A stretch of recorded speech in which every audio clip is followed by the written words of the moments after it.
So we will call to order the Village of Lake Bluff's Joint Plan Commission and Zoning Board of Appeals special meeting for Wednesday, August 7th, and we'll start with a roll call vote.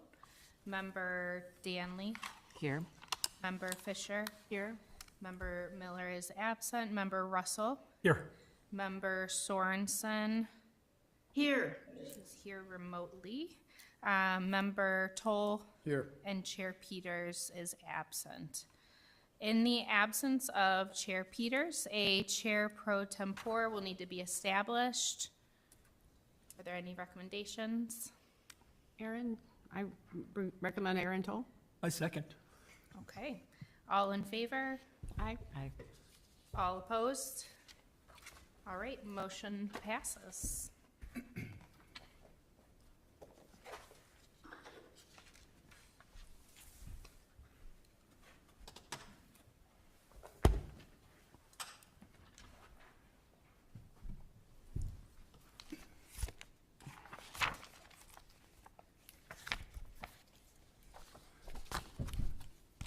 Okay, agenda item number 2, the non-agenda items and visitors.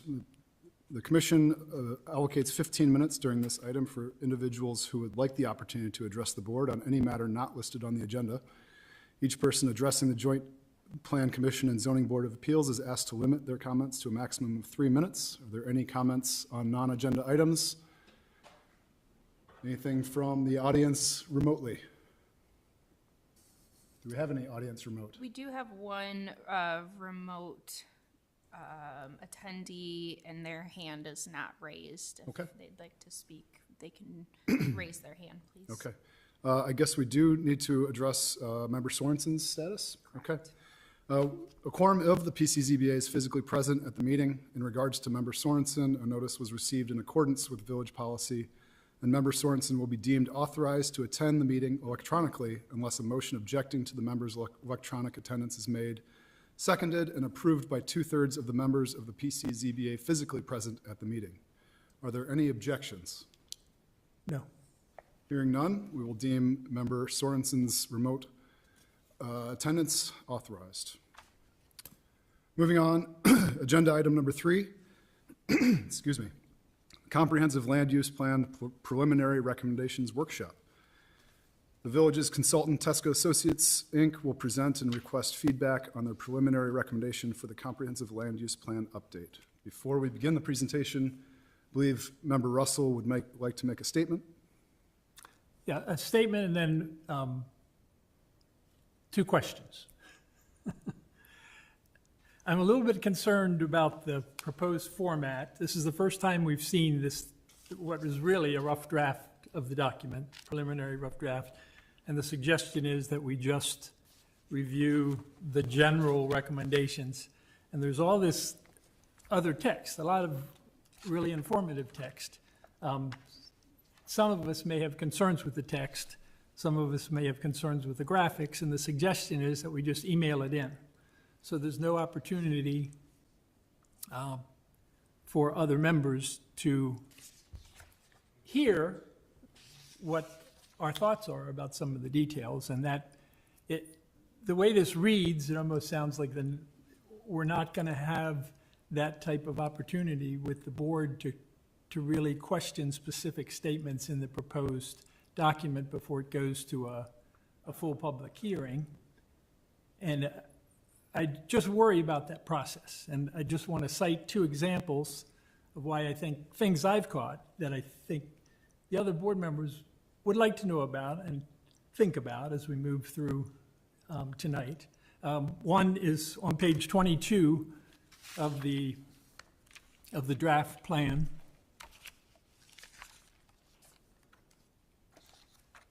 It's the page that has the proposed multifamily mixed-use development in the middle of the Metro parking lot. Just for grins, I went out to the parking lot today on 2 different occasions and kind of scaled off, and obviously it's just a white blab. But if this building was built in anywhere near the approximate size that it is right now, today, at 11:30, we would have only had 1 parking space available. At 3 o'clock, we would have had 2 parking spaces available.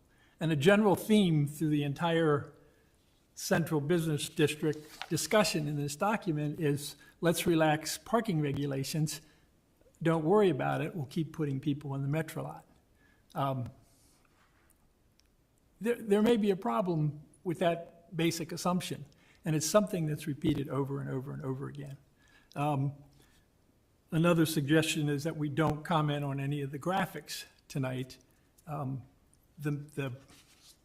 of the graphics, the future land use plan is about 4 inches by 4 inches. With a magnifying glass, I was able to determine that the recommendation is that Bauman Avenue, on the other side of the tracks, which is 100% single family now, be mixed-use development. I'm probably the only one that caught that. Maybe someone else did with the magnifying glass. But I would think the whole board would like to discuss recommendations like that that were developed by TESCA and/or staff. And given the process, I'm not sure how that's going to occur. So that's the type of thing that concerns me. And I know it takes a heck of a lot more time, and it's very disappointing that 2 members aren't here tonight. Not staff's fault, not TESCA's fault. But at any rate, that's my comments. Appreciate your concern. Yeah, go ahead. Mr. Blue. Just gonna say, let me offer a suggestion. First of all, I completely agree and appreciate the level of detail that you looked at it in. The idea of starting with kind of the big, broader ideas is that if the big, broader ideas are non-starters or are way off base, then those finer details and chunks of the text don't matter. So the idea was not so much to not get to the details as a group. The idea was to kind of funnel our way down. Can we do it all in one night? No. We'll leave it to the commission and staff. If there's more meetings or workshops to do this, we're all in on that. We think that's useful. The level of detail, and you've mentioned this before, in terms of hours and hours and hours spent with the last plan, we're all in on that. We haven't necessarily programmed it that way, but again, we'll leave it to you all to decide. But if there's more meetings to get to the details, we're completely supportive of that. But the idea of starting with the big picture is that if, like for instance, the housing on the at the Metro lot, if based on the higher level discussion that you were talking about is, you know what, don't even bother with it. It's not worth it. It's an idea, it's an opportunity, but you've put 2 things in conflict here, parking and housing. Let's just forget it. Then the details about how to do that don't matter. So that was our thinking, was start with the bigger picture, let's go through. And if there's more time and more workshop to be had to get to more of the details and to spend a bunch of time, and we can get you a larger version of even electronic version of the map. Yeah, we think that's certainly appropriate. We're not looking to short circuit the time or the review, because we know this group is committed to doing that and doing it right. And frankly, that's great. Not everybody is. So that's my suggestion, Commissioner Russell and Chair Pro Tem. But you do, at least for me, it's very hard to make a recommendation on, applying the future. One of the bullet points that you're asking us to sign off on tonight is apply the future land use map. And if there's a lot of details on the land use map that haven't been discussed by the committee, how do we logically do that? How do we, all these recommendations that have to do with Opticos and higher density development possibly in downtown and the shifting of parking spaces to the Metro lot, how do we do that without going through each section and analyzing the details as we go? I think there are some where it won't be possible to do that, and there are some where it will. And I think that if we can get through the higher level ideas, and there are some that are fine, that are consensus on, and there's, 8, 10, 20, 20%, 50% that need further discussion, that's great. Then we've made some progress. And actually the recommendation about implementing the land use map is not so much take what's here, but overall as a recommendation of the plan that it's kind of boilerplate to say implement the land use plan. So if there are things that need to be held aside, what's the phrase? Meetings, people call it, we'll put it in the parking lot, which is not a phrase I really like. But we certainly can do that, and I think that's fine. We have no problem with that. If there are things that you're not comfortable getting to yet, that's great. If we can come to the decision that, yeah, you know what, this 50% or 60% or 20% is fine, well, then we've taken that off the table. And if the rest of it requires more workshopping, we'll figure that out. Okay, I'll just say one more thing. I hope, because I'm sure you've got your PowerPoint based on the second packet of information that we had, the broad, Right. without any of the details. And Right. that's what you're set up to go through tonight. I only ask that you move rather slowly, because I intend to follow along with the 60 pages of details to see where my And- questions are. And maybe everybody else is up to speed, but it's a lot of stuff here. And that was the intent. And again, Mr. Chair, congratulations. We'll look to the group to say, you know what, this is one that requires more discussion. Let's set this one aside for the next time. Or this one is, yeah, this one's logical. This one's pretty much okay, and let's move forward. And then we'll have a list of ones that, of broad topics that we're comfortable with, and some that need more further conversation. And I think that's fine. So the objectives for tonight then is to go point by point, and it sounds like in a detailed discussion to see whether we're okay with what you've presented or say we need another meeting next time. Right, so that, Okay. in some cases, the direction that's set in the draft the commission will be comfortable with. And there may be some that require more discussion, as Commissioner Russell suggests, and there's some that you may want to just discuss among yourselves as to whether or not they're even appropriate, or there might be some in here that the group right now goes, no, we don't like this one, and we'll put an X through it and move on. So Okay. Any other discussion before we begin the presentation? No, I think Okay. Without further ado. does that work for Sure. everybody? And if we want to get as far as we can tonight and then figure out how we come back, that's great. But we had thought that there are some that we can just check off as yes or no's, and that was a place to start. Okay.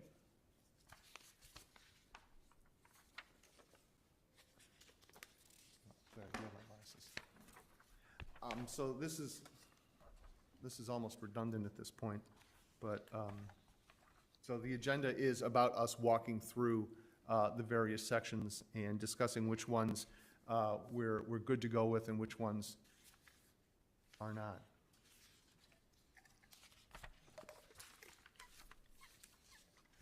Okay. The graphic looked a little weird, but that's okay. So we wanted to talk a little bit just, and this kind of is redundant to the conversation we were just having. The preliminary recommendations are a start. They're an initial framework. It's written in long form because we had the sense that providing that amount of context to you all as a group would be very useful.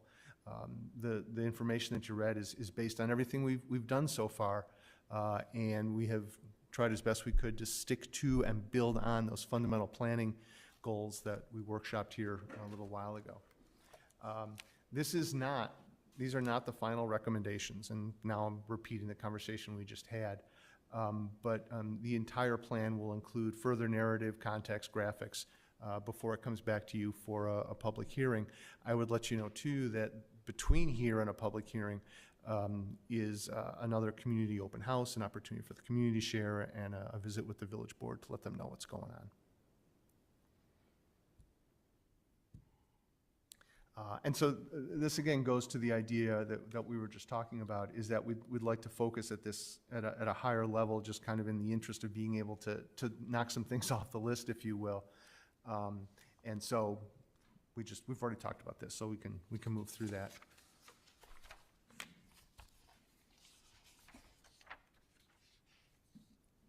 Andrew, yeah, please. Also, between the presentation and the actual document itself, you might notice that some of the goals are in a slightly different order. This reflects a conversation that we had with staff just about some of the recommendations that we think should have maybe higher priority in a set of recommendations.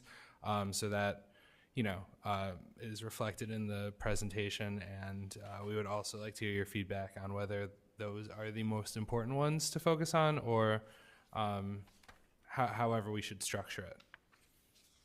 Take that.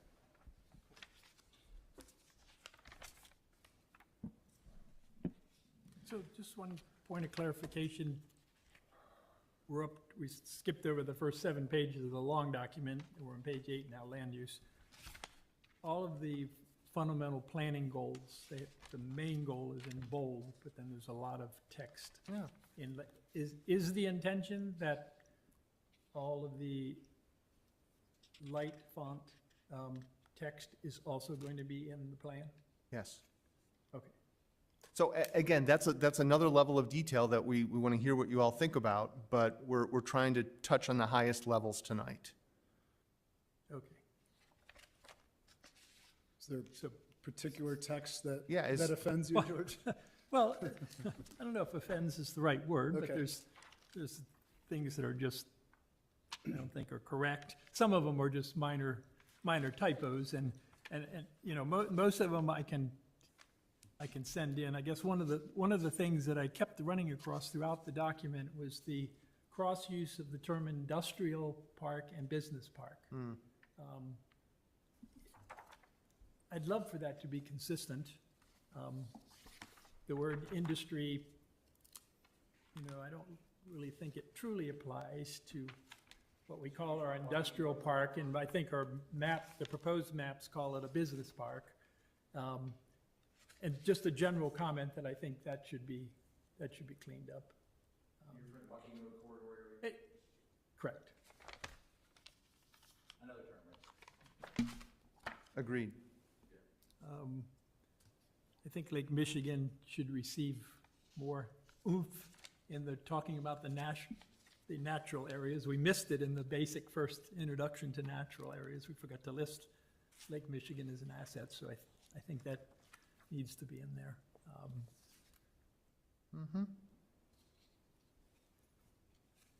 I think all the others I can just send to Clara or Drew, whoever would love to receive comments. Okay, back to page 8, sorry. No, that was, Not at all. Does This is the anybody time else to- has this is any the time to do questions? it. Questions about the first 8 pages of goals? and again, all this is great and all this is what we want to do. It just becomes a matter of how much time and how much can we do in any given evening. So, again, our suggestion was to move through at the higher level. We can just pick 3 or 4 chapters to do tonight and then do something else another time. Again, Mr. Chair, we'll defer to you and the group. Let's get as much out of the way as we can. Let's get started, right? Every journey begins with a step.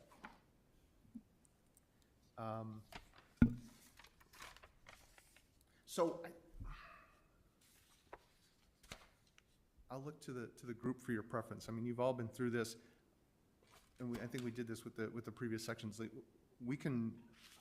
I can start to talk about each of these, and Andrew can help chime in about what the intent was, but it kind of reads, if there are things that you've got that you want to ask questions about or encourage discussion of the group, we can just do it that way.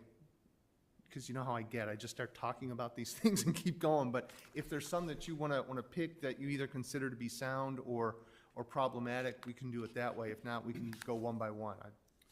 Well, I think, you know, there has been enough discussion already about wanting to go section by section and having discussion. And, you know, I know perhaps Member Russell has gone through it with a fine-tooth comb, certainly more than I have.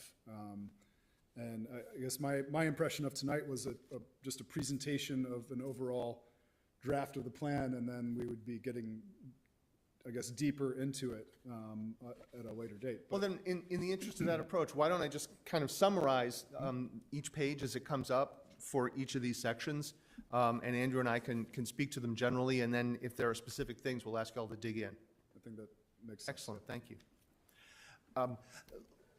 Land use recommendations in terms of being for a community like Bluff, which is so built out and so established, are very much about the relationships to what's already here.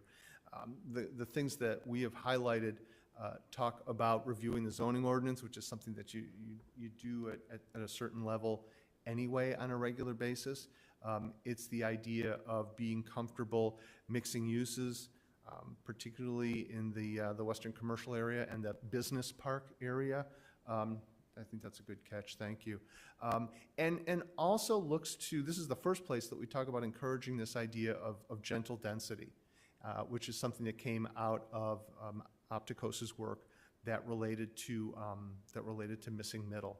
And so those are really the things that are on here that I would highlight. This continued ongoing review of the zoning ordinance, the application of gentle density, and the idea of looking for more opportunities for mixed use.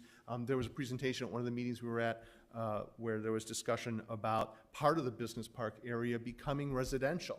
And we think that idea of mixing uses in that way is something that the village should continue to be open to, and you've seen it in some of the sub areas that we've done. So that's kind of the overview. Andrew, is there anything else from this that?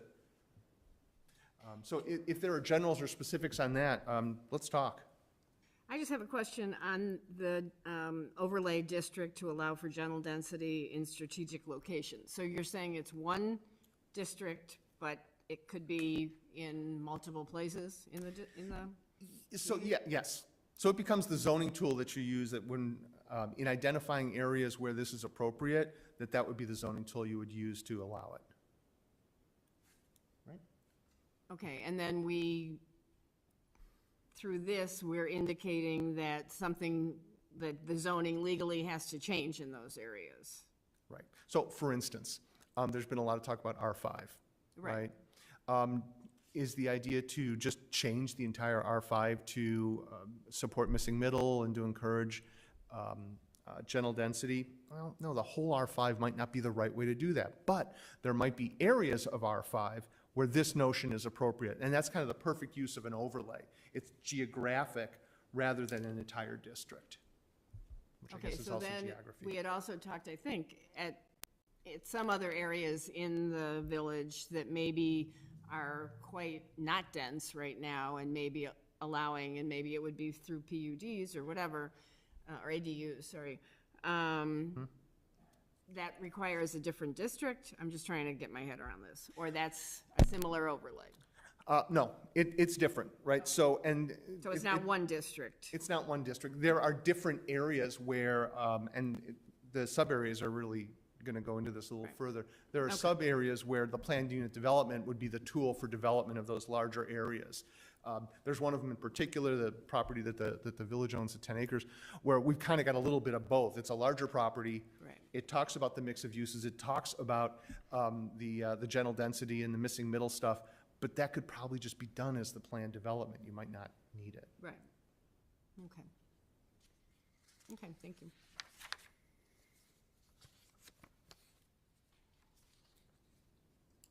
George, do you have any comments on this section?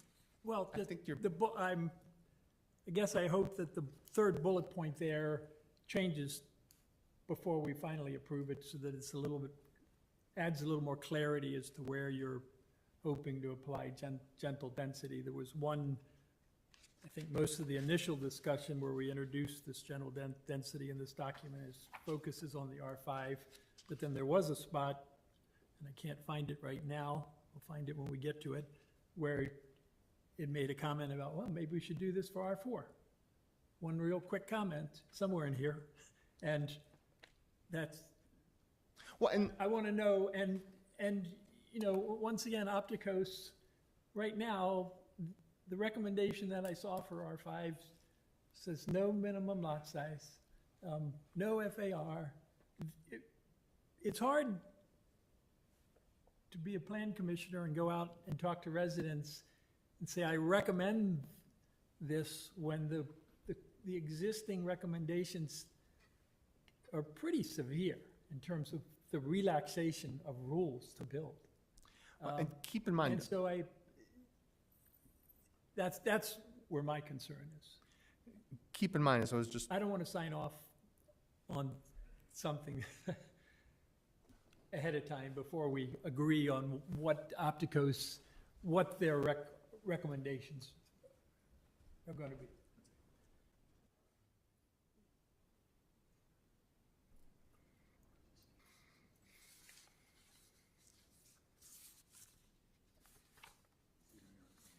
Yeah. Yeah. What Drew is suggesting, and what I agree with, is that it becomes a function of how these ideas get incorporated into the plan. So you say sign off on, yeah, the plan can say, and actually, one thing that's important to keep in mind that we always mention at a public hearing and when residents are involved, are the things that you know well, is that just adopting the plan in and of itself doesn't change the zoning. It doesn't change people's rights for property. That has to happen as a further step.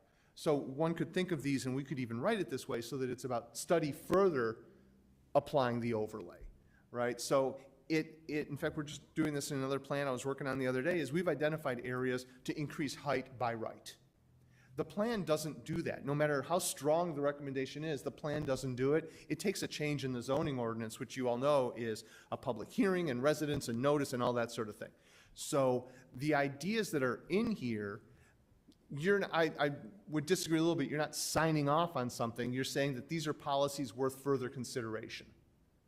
Now, the other thing, we can disagree on that. But the other thing that I would suggest is what I was just saying to Commissioner Fisher, is that the recommendation of the plan is not to blanket change the R5 or blanket change the R4, but is to identify those specific areas within those districts where there is merit to looking at having an overlay district that applies some of these soft density and missing middle ideas.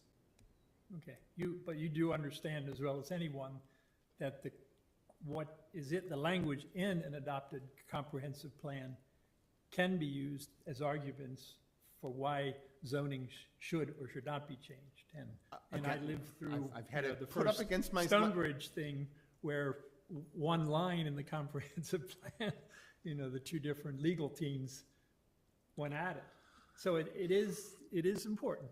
But I do completely understand that it doesn't mean the zoning has changed. Right, and I know you do, but again, that voice of the plan to talk about study this further rather than change this now is something that we should take into consideration as we get further along. And it becomes a question of how aggressive the commission is comfortable with the plan putting these things forward. Absolutely.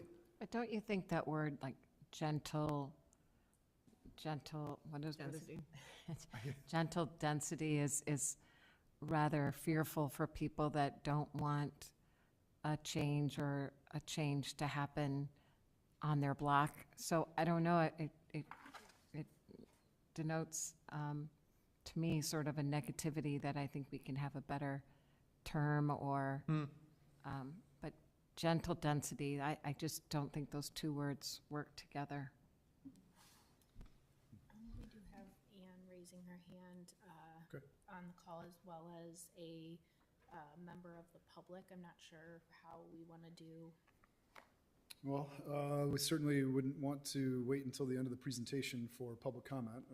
Imagine that the public comment is based on our current section that we're discussing. So if there's no objection, we'll take Member Sorensen's comment and then the public comment as well. Okay. Oh, hi, good evening. Thanks for letting me call in tonight. I want to throw out a couple things. I hear very much what George is saying, especially because I was getting lost in the weeds, and my goodness, that can take a long time. So the idea of going in at this moment at a high level and going through things is great. And yet here we are getting a little bogged down, which I also understand. I think that what I would love, and maybe this would be helpful for everyone else, is an example of this sort of overlay zoning that you're referring to. If you can cite another town that uses this, or some other, more concrete idea, that would be helpful.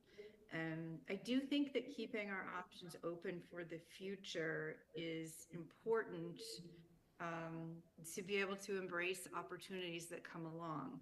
As much as we are skittish, it's also important to be open to change. So I'm looking forward to hearing what you might have to say, Michael. Thank you, Member Sorensen. You have another comment. I would just say you said it well. I mean, and that's what the plan should be pointing out, is what are the areas that we're open to considering these things. And it doesn't mean that the answer is yes. It doesn't mean that because you build something that matches the box that we end up drawing on block 3, that's fine. It's still got to go through the process. But it's at least sending the message, and that's what this plan is very much about, is sending the message that we're open to these things. If the message is we don't want these things, and I'm being a little hyperbolic here because the example is easier to do that way. If the answer is, you know what, all this general density, all this missing middle stuff, forget it. Just get rid of it. You know, it all comes out. But by putting it in here, it's saying that the village is open to it. Show us what you have. And here's some zoning guidance that we want to develop to make that happen. So How about just a replacement of that entire gentle density term with just flexibility? I mean, that seems less ominous to some people, but also allows for developers or whoever to say, hey, you know, we don't have to be strict in our presentation with what's in the words. Maybe they'll be flexible. what about the possibility of being, and I know there's another question, but what about the possibility of being more specific very early on in terms of what this gentle density means? And creating an understanding of what the phrase is. The idea is that if you're going to have density, and I think you're right, gentle is maybe a little bit of a misnomer, but it's the term of art that the field is at right now. You know, be very specific. The idea is that if you're going to have a duplex or a fourplex or some of the things that Optico showed you, is that they be at a scale and a design that is reflective of a single family structure. That's all it means. It's not intended to sneak anything in. It's intended, the idea is that it's about density that fits in terms of character. And maybe there's something about character or context that we can add to the notion of flexibility. So I just wanted to be sure that as we're talking about it, we're all on the same page of what it means, misnomer that it may be. All right, and if everyone's okay with that, we can allow the comment from the public. Mark, I am allowing you to talk. Thank you. Good evening, everyone. This is Mark Stolzenberg. I live at 16 East North Avenue, but unfortunately, I'm still at my office in downtown Chicago right now. This will be one of probably only 2 or 3 comments that I have this evening, but I also went through this plan with in a fair amount of detail. Sent over some written comments to Drew yesterday evening. And, you know, I approached this from the perspective of an attorney, which I am, and I look at kind of the specificity of language used in it. And I tend to agree with Member Russell that this document seems to use some pretty loose language in the way that it describes potential zoning changes and other contemplated changes in density and whatnot throughout the village. And I mean, I think there was certainly, right, allowing for gentle density, as that phrase has been used. You know, in R4, R5, it wasn't entirely clear to me reviewing this document how and where that would apply.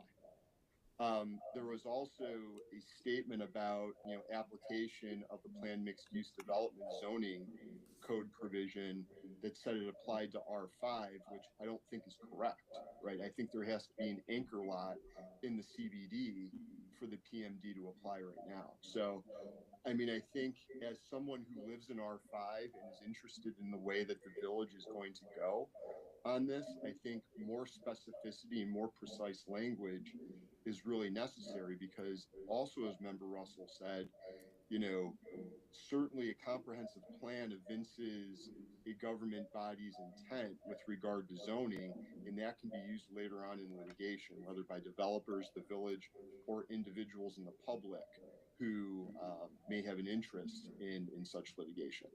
So I think it's really important to be really specific and to say what you mean in this. And I was somewhat confused because, as I said, I thought the language was pretty loose in this and didn't have the level of specificity that it should have in terms of providing members of the public and developers alike, right, with kind of the certainty and the clarity that they might be looking for. Thank you. Thank you, Mark. I think that's a point well taken, and so now we have two concepts. One is that of flexibility, and one is that of specificity. I think what I would encourage us to do as we continue to go through this process is to think, yeah, you know what, there may be things here that we are very specific about and very definitive about. But there are things that we are open to, where we're willing to be flexible. And I think being thoughtful about how we use the language in that case, we should do that, and I think that's great. And plans are generally written fuzzier, to Mr. Solzenberg's point. They're generally written fuzzier. It's the implementation pieces, the zoning and the policies and the ordinances that villages adopt to implement that get more specific. But what I'm hearing from all of you is this idea of, yeah, there are things we want to be flexible and open to, but there are things that we want to be very specific on, either yes or no. And it's an interesting approach, and we'll keep that in mind as we progress, and I would encourage everybody else to as well. Yeah, and to be clear, I'm not opposed to exploring gentle density, but if the Opticos document that we have now is attached to the plan and becomes part of the plan, it's completely different than the comment that you made about gentle density having buildings that compare in bulk and overall size with permitted. And so, Yeah. So that we're going to have to get that ironed out, as part of the whole plan adoption process. And just to some degree. Yeah, no, but just it's a point well taken. I mean, just to be clear, the idea of the missing middle housing from the presentation that you saw from Opticos is that these kinds of this gentle density notion is allowed by right, because that encourages the development world to do it. I listened to the presentation remotely because I was at another meeting as well. I heard that that's not what the village is interested in, and so that's why the plan as drafted is not talking about let's just adopt all this by right. It's about finding spots where we will consider doing it. And if that's not clear, we'll have to be more clear about that. But that was what we took as your intent. And if that's wrong, let us know. But we didn't get the sense from the Opticos presentation or conversations we've had that the idea of applying gentle density by right, so that all you needed was a building permit, was where you wanted to go. I believe that was the direction that. Couldn't miss it, honestly. Good. And then fourth dot, why do we have the word western in there? I think there are sections in the code in the CBD where we talk about mixed use, changing the second floor in block 1 to residential. Accommodate mixed use development where sensible in all the commercial and industrial area. Okay. Or the northern part of the industrial area, the business park. I think that goes in this specificity there somewhere in the document also that.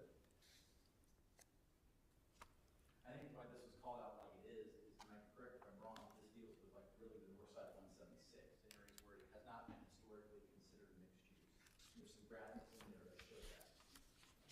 But to your point, George, you're right. There's other mixed use that happens elsewhere. I think this point is specifically talking about that. And so that's a level of specificity we can add to this. It was just trying to call that out. Okay. Yeah, these would be areas to add it, but you're right. The idea of adding the areas where it should be maintained is good for clarity. And can I just ask, remind me, we are looking at kind of a 20-year plan with this? I mean, these ideas are what's the goal? When we're looking big picture to Yeah, try to give. I'm always uncomfortable putting a time frame on a plan. Right, but ballpark, yeah, 15, 20, 30, is that what you said? Yeah, Okay, I think that's a great ballpark. okay. That has been the regular interval for Lake Bluff. It's been longer. Okay. What I always tell people as well is that if the world changes Right. because of You can redo COVID, it. because of the office market, because, when there's a whole different world. For a while, I was telling people, if your plan was was from previous to 2008, before the market crashed, it's out of step. So, but yes, absolutely, it's a 15-year-ish timeframe, but if the plan becomes out of Just step, trying to think in terms of how bold and or broad we want to be in terms of the future. a lot of the reason it's got that time frame is it's going to take that long for these things to happen. Right, Oh, and if we are too specific, it could become obsolete, right. right? So, Right, we handcuff ourselves. right. So Good I point. think it's a fine balance of figuring out what our goals are to make it useful for our, this board in 15 to 20 years, but at the same time, provide some legitimate direction. Right. There's probably been 5 amendments to the 97 plan at least. So yeah, Right. it's like they're, Right. ideas change or specificity grows. Is what happens. Right. And that's why that flexibility and broad voice is important, because the specifics will change, Right. but the general intent of the village probably will not. It's like, yeah, we're open to different types of housing, but we want to see what they are before we just sign off on them. Whatever they are, that notion will probably continue for the life of the plan, even if some of the graphics in the sub-areas are no longer relevant. And we also do have the ability, you know, when, as a former village board member, yes, the plan provides guidance, but it's not like we have to be strict to say, if we think something is obsolete or doesn't make sense anymore, then there is that ability to say, well, you know, it's. Absolutely. Good. And those amendments to the plan may well happen in terms of the sub-areas, probably more than anything else. Thank you. Anything else on First slide. the first slide?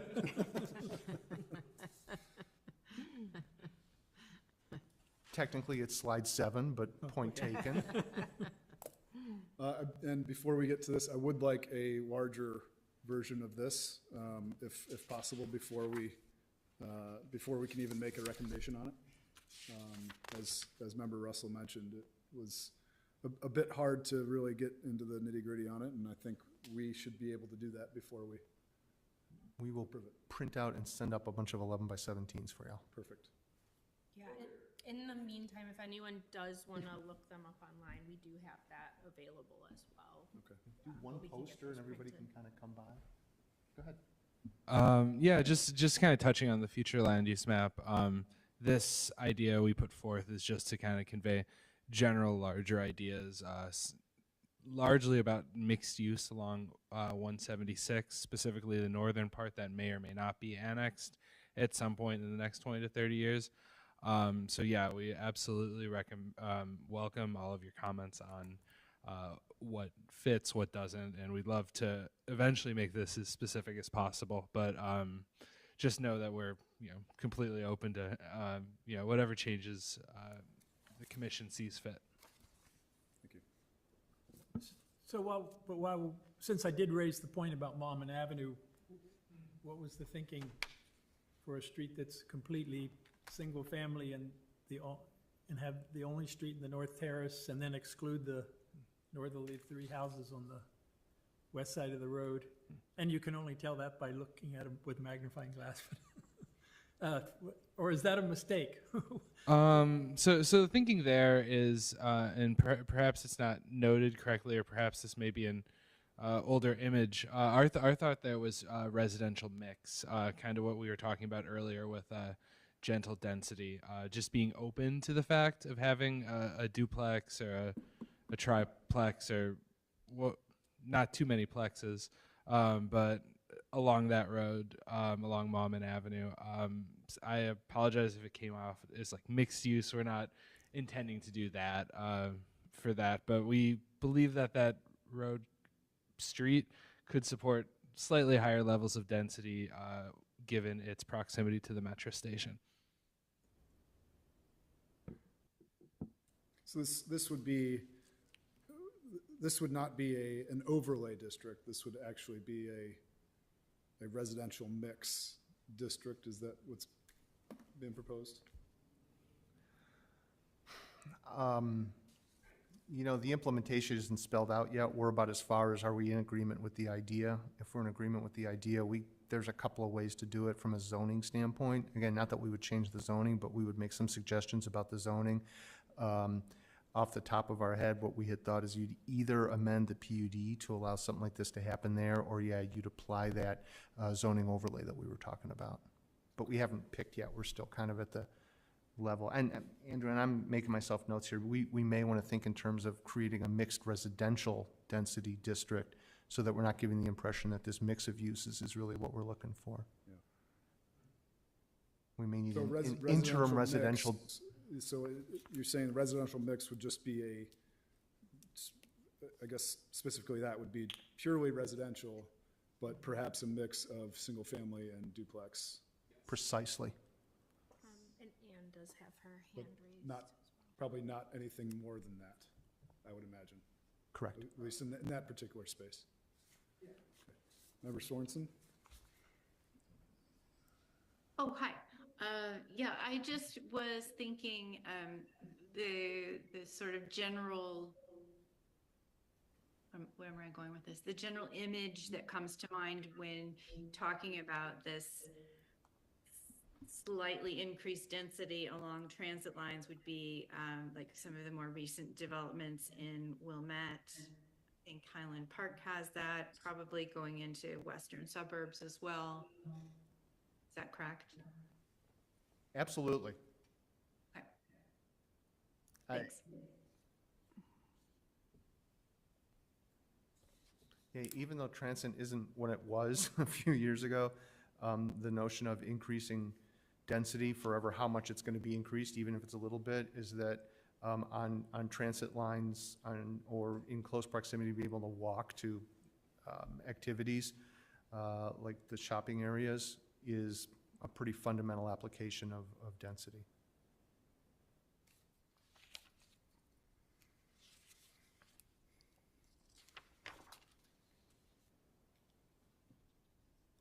We can print a poster of it and leave it in your office and people can come by.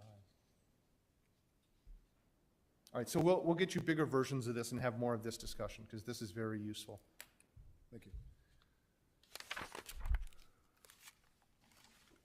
Any other comments on that before we move on? No? Okay.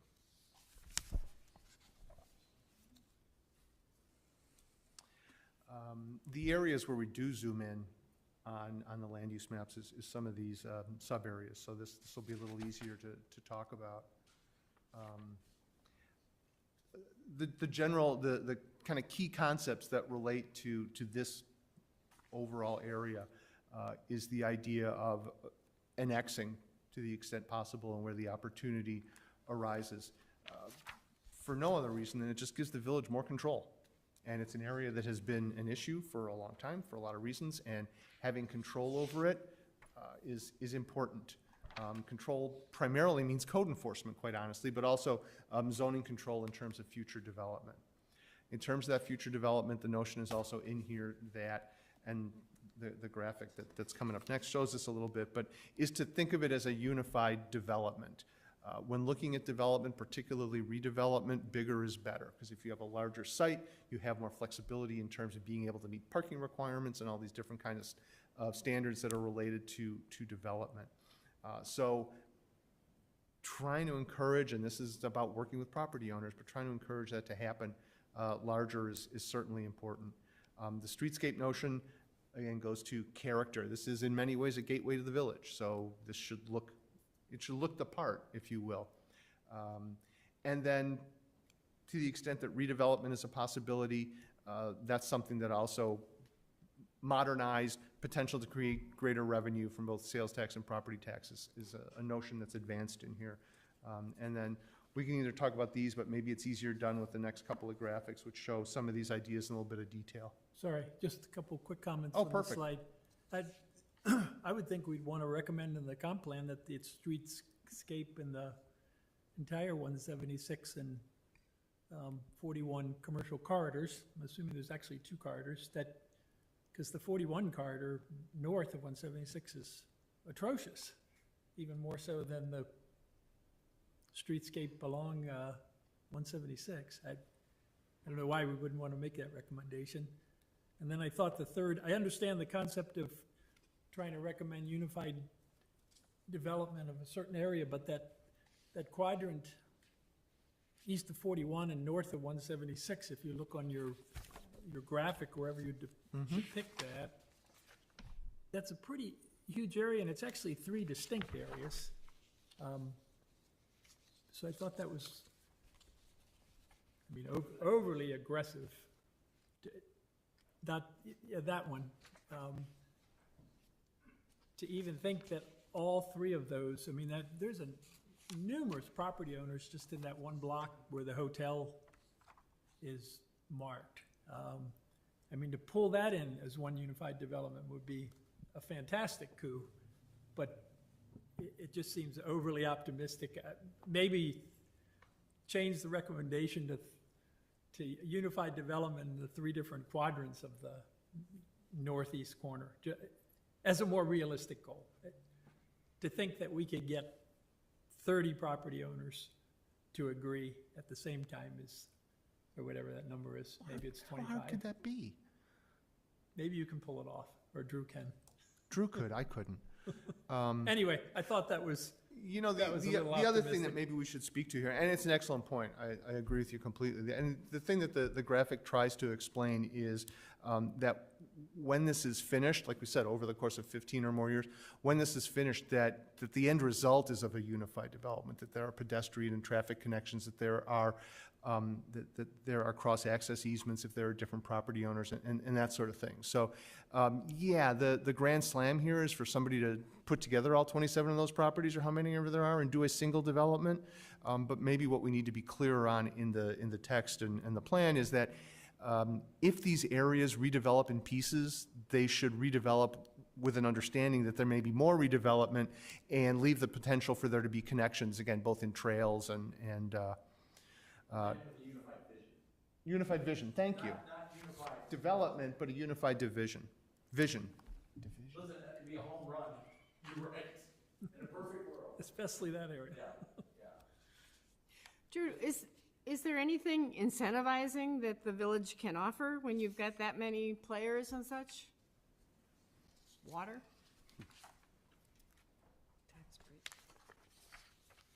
Water is probably the main instrument for redevelopment in that specific quadrant.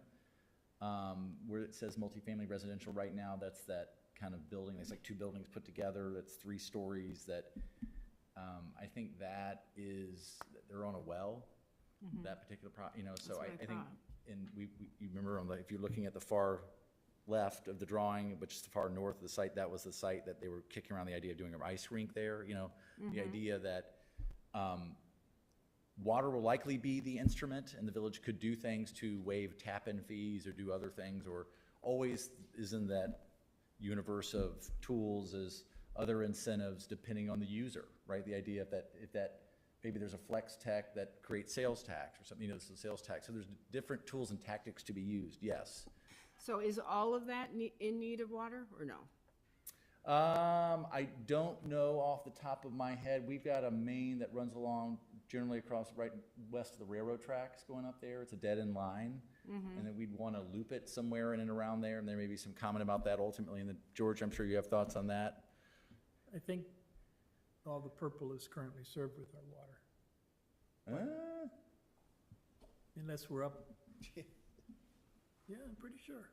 Oh, no, the motel is in there. It's not, Sorry, yeah. because you went all the way up to the, Yeah. that's the, on the far left side, that's the. Yeah, but like the postal annex and some of those areas are. There is an unincorporated piece in there, so, Yeah. yeah, they don't have, So, but nothing on the right side there has our water. yeah. So that could be a good instrument for help. I mean, that would be the kind of thing that might make a home run possible, Yeah. right? Mhm. Okay. And, we had the conversation when we put this exhibit together, talking about like flex tech art. I mean, that's a good use today, 2030, but it's like, we know that the village's western business corridor, the Waukegan Road corridor, has had great success and high tenancy because there is so much flexibility with that. I mean, that's what the village has gone out of its way to change its uses that are authorized as of right to make that highly, the vacancy rates are extremely low. And and that's been helpful. So I think just flexibility in an unknown universe is gonna be helpful. But again, being open, I mean, I think the village did a separate study of this area in, let's say, 2003, maybe? But it called for retail and lots of flexibility. Well, is that happening anymore? Not in the current world that we see, but who knows, so. So I guess instead of, evidently there was the impression that this is proposing the home run development. Perhaps it's a language issue, and maybe it needs to read something along the lines of a, extended development. And I know it says concept there, but perhaps it's unified maybe unified is the problem word. Right. Because there is the impression that we're gonna try to redevelop this in one block. Yeah. Right? So I don't know if there's some other language that you go to could the other one? clarify that a bit? Yes, absolutely. So in this particular block, And I think Talk about it is, sorry, Drew, I think it is vital that we do have a guide, right? A guide for the future for development of these sites so that we don't end up with what we have now, because that was obviously developed without a guide. So if we can somehow encourage development in the way that we believe is the highest and best use of that area, then I think we certainly should have it as part of the plan. It's just a And the language. practical aspect of that, sorry, Drew, before you go, the practical aspect of that is when somebody comes for one of those pieces, it's not the home run, it's the single, right? Somebody brings that to the village, it gives staff and you all and the village board the opportunity to say, look, this is great, but keep in mind, there's gonna be more development, right? So how do you orient the building? How do you get into the site? How do you do that? Keep all that in mind as you're hitting all these singles rather than the home run. Sorry, Drew. no, that's great. And I think that's right on. It's just we generally won't control the timing, but having a vision for the area, and that's what this plan's supposed to be, what are we open to seeing there? I think those general concepts, maybe the hotel isn't in that quadrant, maybe it's over here, but it's in that general vicinity. Like, for example, there is a handful of conversations that have happened that now that IDOT's talking about actually doing this interchange, most people have talked about doing this all at once that I've spoken to. Like, they would try to do everything largely because this is a shallow lot. We know that IDOT wants to have some sort of detention part of this project. So this likely would be done at one time. The other side, who knows? But at least for this specifically, the developers I've spoken to have talked about all of this at once. This, I would doubt, would happen all at once ever, right? There's a lot of owners, a lot of different users, a lot of tenants that are well established, doing well, so this is some of the stuff that let's see if there's any kind of, does this make sense to anybody? Is this just too far-fetched? The village has historically sought annexation of this corridor to have more commercial properties for a tax base, fewer services required, generating a good amount of revenue. That would change for projects like that, right? Now you have a service component related to the schools, and thinking about those types of issues, we wanted to put those in front of you.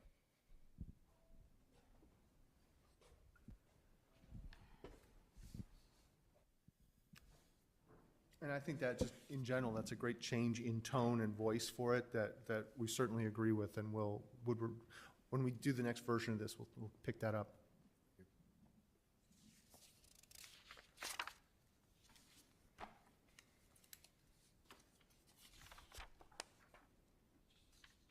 Any other comments on, is now the time to discuss whether the multifamily residential is appropriate for that space? Or Now would be a very good time to discuss it. Okay. Any I thoughts was on? wondering if I should Chime in, my please. thought was, wow, that's a rough spot to live. I'd rather have them on anywhere in our business park, internal on the business park, than on that corner. It doesn't seem like it would be very attractive to most people, but maybe that drives the cost down. I don't know. There's other comments in the plan about encouraging the mixed use or even residential, higher density residential in the north end of our business park, so along Carriage Park and I assume Albrecht, that whole northern loop. But since it's only a concept, I guess.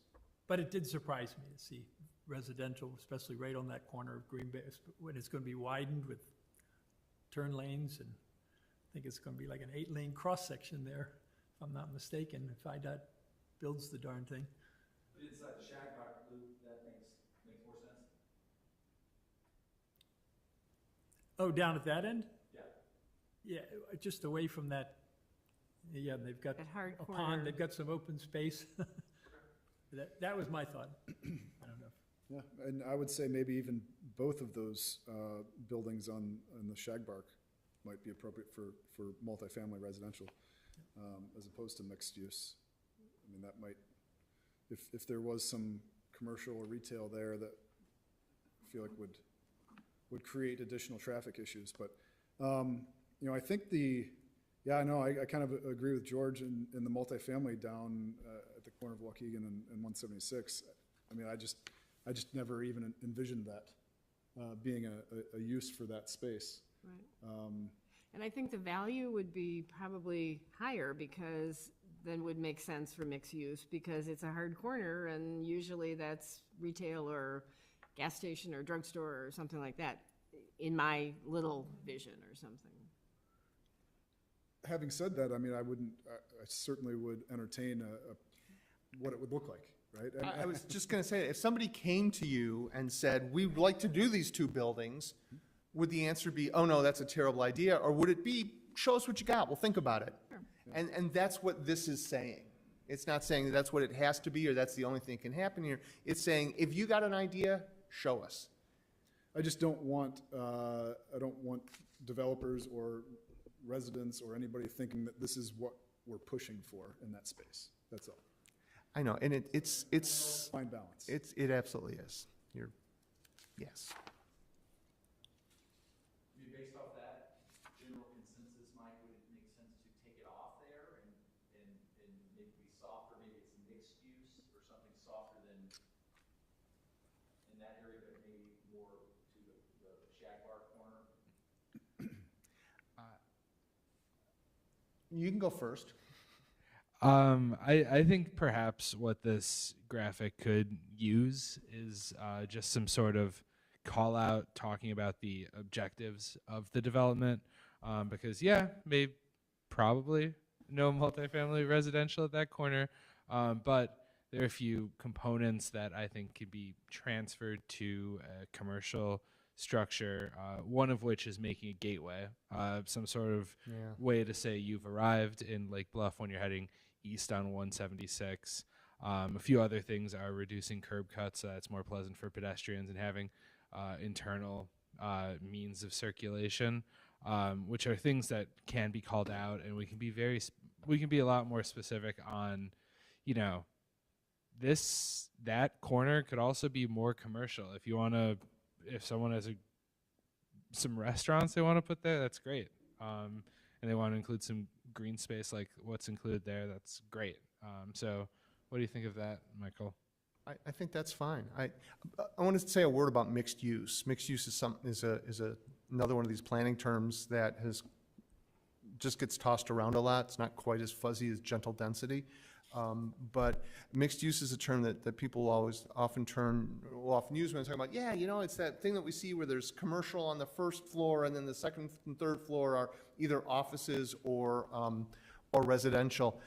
I would ask that you kind of look around to the newer developments that you're seeing. We've started to talk in terms of not vertical mixed use, but horizontal mixed use. And the new developments that you see, there's the one at Skokie and is it Dundee in Northbrook, if you've been by there, or what the hell's the name of the thing in Vernon Hills? Melody Farms, right? Take a look at those. Those are mixed use, but they're not stacked, they're horizontal. And there's a bunch of reasons for that, not the least of which is that the developers that do the residential don't do the commercial. And so those days have kind of passed. And so we talk about this as a mixed-use area. So rather than thinking in terms of a mixed-use development where there's residential above commercial, this is really what's getting built now. So when we talk about mixed use, to just kind of plant mixed use on, say, those two yellow buildings at the left side here, I would suggest to you that in the current market and the way the trends are going, we're not going to see that kind of vertical mixed use that we're anticipating. And so this is a little bit, that's why it's got the little paths in here and you can walk to. It's very much a Melody Farms kind of thing. Yeah, as I said, I'm not opposed to that. I just never even envisioned it. So. And we can reflect that in the text that goes along with this. This is something that's worth considering, understanding that there's a lot of traffic and so on and so forth. Okay. Other comments? No, maybe these drawings in these two major intersections, the underlying roadway network should maybe reflect the rebuild. Like that interchange there, I'm pretty sure, Drew, that's going to, in the dual turn lanes in all four directions, and it's gonna squeeze in on those residential property. Anyway, it's a lot of work. Never mind. It didn't seem that we were showing the new ramps at all, the XL and decel ramps. We just show them turning. There's no. It's kind of, I would say, a fat finger drawing, right? This does show the immediate layout on this side of the service road, right? It doesn't show the cul-de-sac at the end, but generally it goes with the road. You know, I think that was the intent. We weren't trying to show all the details. It's kind of a rough sketch, right? This goes to that kind of damned if you do, damned if you don't that you were talking about before. It's like if you show all the detail, it looks like a development proposal, and it's not. But if you show it too fuzzy, you're not conveying a real vision. So maybe some of the text can help us do that. Well, I think, to your point, I mean, you said the term mixed use doesn't mean vertical. Right. And if we were to just say, even call that a mixed-use district, not specifically, outlining certain buildings or certain properties for a residential multifamily, and just delineate that as a mixed-use district, then potentially that could provide the guidance that we need without the specificity that we don't want to provide. Andrew and I have done this where we've kind of done both, where we've shown just bubbles that say mixed use, and then there's a something like this which says this is one possible, all the caveats in the world. So yeah, we can take a look at that as we move forward. What conveys the intent best? And I've said this a long time ago, and I haven't said it recently, but I've been in another community where the comprehensive plan was a series of photographs that said not this, not this, not this. So you could say, conceptually, we like these ideas, but not this. So we can, in terms of communicating that, you can also say, yes, but not this. So in your mind, you're thinking things like, oh, hey, I said that, I saw something in Northbrook. Take a picture, it's simple to us. So that's And how we- we're communicating to the development community. Right? And we will very often do that in a final document, is to have character images. And so this is the sort of thing we're talking about. I don't know that I've done one that says not this, but we could figure out how to do that. It looks like Anne is, Ann has a comment? Okay. yep. She has her hand up. There, thanks. I just want to throw out, I really like the conversation that's going on right now. We should include a glossary of planning terms. I mean, we've got the text, but I think a glossary might be helpful and limit misinterpretation that way, or direct the interpretation to a realm that makes sense. I don't think you'll find an objection to that. I think that's a fine item. Great. Good idea. Good. Thank you.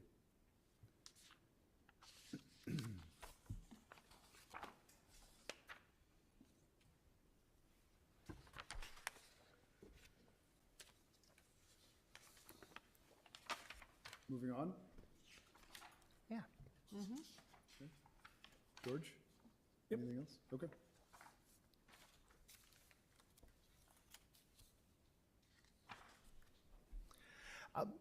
The idea here, and there's no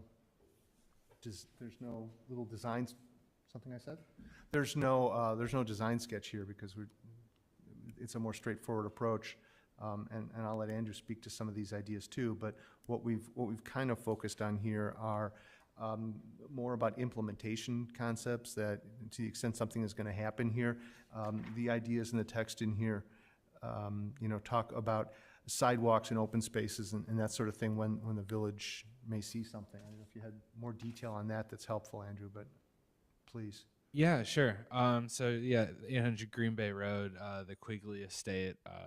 There are definitely things that are important here. One of which is preserving the architectural heritage by keeping the home if and when a redevelopment occurs, and just other things that the village can kind of exact through the planned residential development process. So these are just things when a developer comes, if a developer comes saying, I very much like this parcel, these are things that we can look out for in the next 15, 30 years for this property specifically. And I know we said they kind of come in order, but the last one's really my favorite about the sound land planning and approaches for anything that happens on the property, and those are listed in the document just as a place to start. Again, it's a way of saying to a developer, if you're going to do something here, okay, but these are at the very least the starting points that the village is looking for. I have no problem with the last two bullets. Does anybody know anything about those existing smaller buildings on the property? I've never, around the outside of them, are they even, I was under the impression some of them were up on cinder blocks. That's very possible. I know there's So why an would old we- barn there. I know there are a few habitable cottages from what I've People are seen. living in them. Yeah. They rent them. And I think I forget the whole history of the site. Something about there's like horse. I've been told by one of the, I think, Lake Bluff historians that there could be one of the original Dwyer cottages there, hidden amongst, clad with different things over the years. The very, very far southeast corner. Yeah, so there could be something historic to the community worth salvaging and saving there. The idea that the property has functioned well like this, so the idea, could it be redeveloped down the road in a similar way that has, gentle density, if you will, on that site? So, that's all. Could we sharpen that recommendation though then, to say Absolutely. investigate, as opposed to just a general recommendation to preserve all the cottages? Doesn't seem appropriate, because I think some of them are Done. new construction and others might fall over if we ever get a severe windstorm. Well, so. And then there's two but- other things with the property. The elementary school may need some more space, may need to build classrooms, and if they need to go north, I think maybe there should be a bullet that if and when it redevelops, that there ought to be a look-see with the school district to see if they're interested in acquiring a little bit of the south end of the property, because we have a relatively new school. We don't want to, and it was a tight site to begin with. There's very little room to do anything extra. Playground space is limited. So I think there should be a comment made If that's about, the consensus of the group, absolutely. if everyone agrees, since the school's Yeah. right next door, that they're, I'm not suggesting the whole property. No, but in my mind, that I always thought that the growth would be over the existing surface lot for the school. That's where they would grow, there, Grow where? over the surface lots. And the parking goes, over the train lot. No, at the elementary school. That, the idea that they could build, that huge concrete pad out in front of the school, that they would go there and then over the parking lot. That's where I didn't think they would leave their footprint, so. Okay, Yeah. I think it's I would rea- hope if it redevelops that they talk to the school. I think it's reasonable to leave that option open for sure.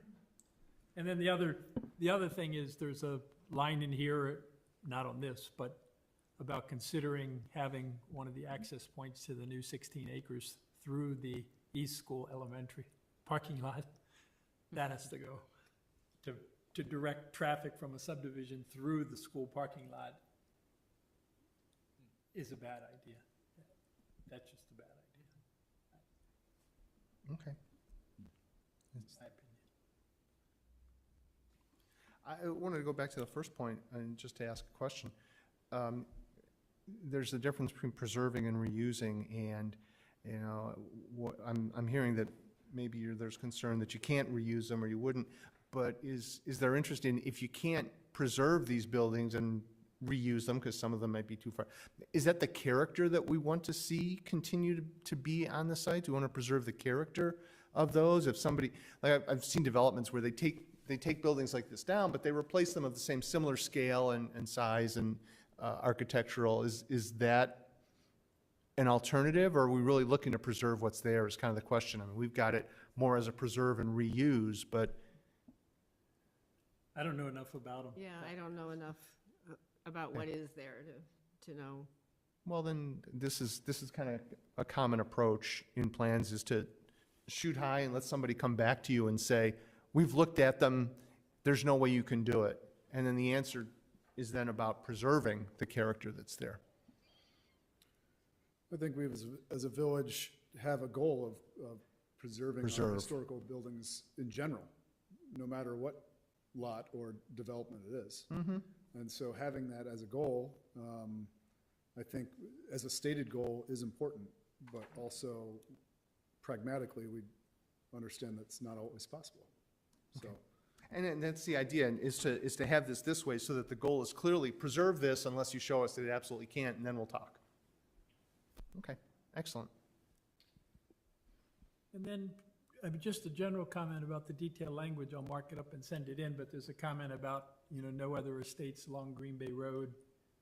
And there's at least there's three properties that are all over 9 acres that, I mean, I know the property down near Stonebridge at one time floated a plan to the village for like 17 units. So we should clean up that language. the one south of Stonebridge. Yeah, it makes it sound like there's nothing else along Green Bay Road that could be subdivided, and in reality, there's 3 big parcels that Could be.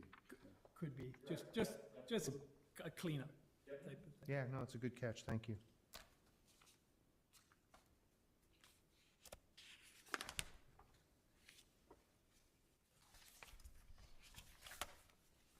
So the correctly named and referred to business park here is next. The parts of this that are there are important in terms of the employment and the revenue that they generate. So the idea is that continues to be its main function. But that if we're talking 15 or more years, that the idea of keeping it looking attractive so that it's commercially viable is obviously important. And then as we've talked about before, the idea of remain open to, I think, is language that we've been comfortable with generally here, that if somebody comes to you and is at least looking to do this, that the village would be open to it, and that's the idea here.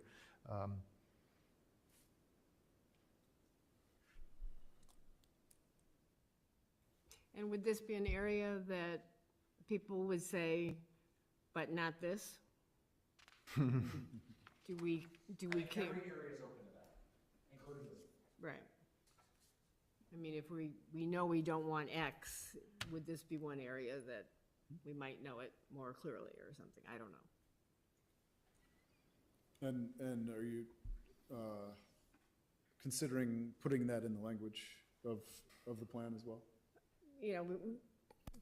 Is it helpful? Yeah, I mean, is it helpful or is it not? If there is something specific that at this point in time, Right. we The don't village want, knows it's not just. tell so us that- what it is and We we'll, don't want a logistics center, or we don't, Right. Right.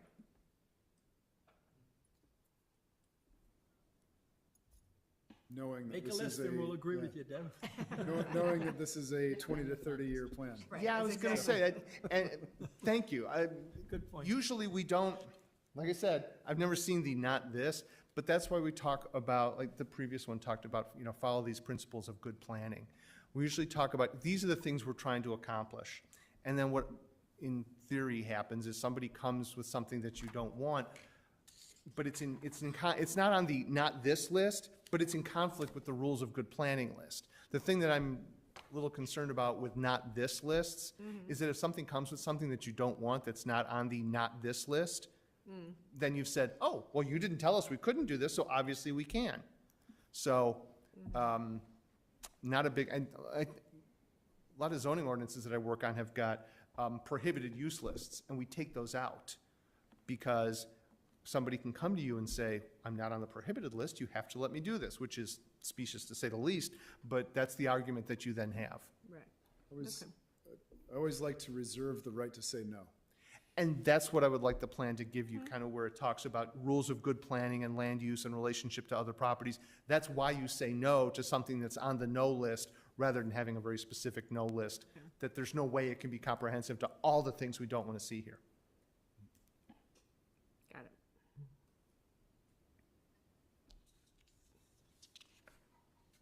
I do like the language, though, of remain open too. Yeah. I think that's where we need to, I don't want to say focus on all of these points, but I think instead of saying flexibility or, I think remain open to is a key phrase that we should highlight. That's what I'm hearing from tonight. I agree.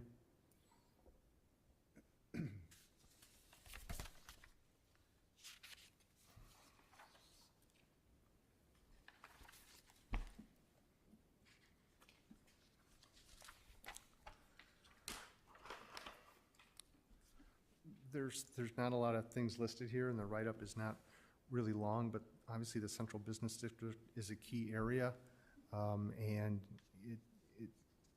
it's precious, if you will, to the community, and anything that happens here had better be right. These are the things that are talked about. This idea about multifamily housing in the right spot is one, and the metro parking lot being an opportunity for that goes along with it. And exploring, maybe explore is another good word that we have. The second floor, that's an opportunity for housing. And I would just say that we've talked a number of times in a number of different ways about housing affordability, not affordable housing, but housing affordability. And one way that communities can address that is by having a diversity of housing, different sizes, different types that are available. And this speaks to that. And then the idea about activating the metro station, if there's any parking spaces left from the apartment building that we've built there, that there could be things like food service or something in the station that could attract more activity. There's a couple of very specific graphics that are attached here.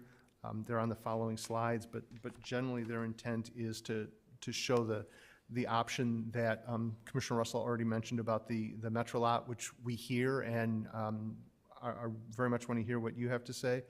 And then there are others that look to implement some of these ideas that relate to redevelopment of Block 2. And this is really the collection of things we've talked about. So it's described in here, and if there are comfort or discomfort with some of these ideas, now's the right time to discuss those. Please. Absolutely. The other thing we talked about internally is, as a reminder, so this property here and Block 3 has been talked about with the missing middle housing, the variety of options there in terms of how gentle the density is and so forth. One site that we haven't really talked about that staff would love to get direction on is the Walnut House lot. I think this is showing 3 stories, which is probably the wrong scale for this location, but the idea is, what we talked about is use. The village acquired this property, and the village owned a lot of Block 1, with the whole idea of land banking, that someday this would get redeveloped and the village can participate and maybe help facilitate that, or underwrite it, or help facilitate that. So there hasn't been a lot of activity on this block. The village owns the property, so the idea is, how patient does the village want to be? I think we would like to know, because in the idea of, or the conversations that we've had thus far about missing middle, maybe that's a site too. It's not a big site, but residential, I mean, it's R5 now, yes? So is that a site that the village, we could issue an RFP about that to try to generate more housing? Alternatively, can you bring up that one image on the parking? This is not too far off base, but we talk about parking as it relates to the CBD. And I know the old TESCA plan had called about, the property next to the library maybe being used for a lot, and that ultimately didn't get adopted as part of the comp plan. But so we've, as staff, have looked at this as part of the last parking study update. This is the Walnut lot here. So we've looked at, you can pick up a lot of parking stalls there.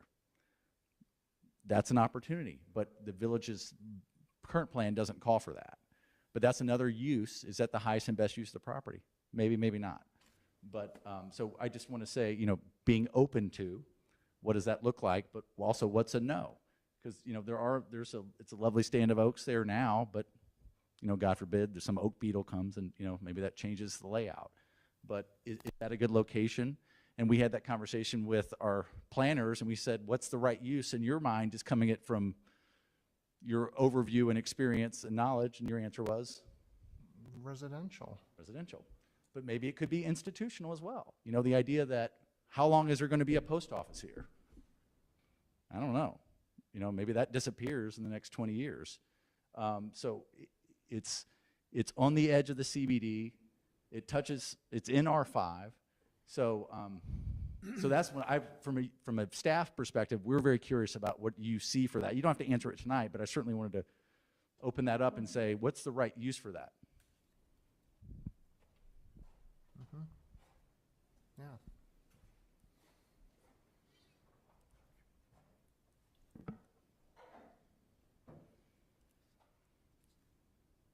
And I would suggest if we're gonna dive into some of these things deeper, I would suggest the CBD is clearly going to be one of them. But if there are top line observations or reactions to some of these ideas or what Drew was just saying, that'd be a great place to start.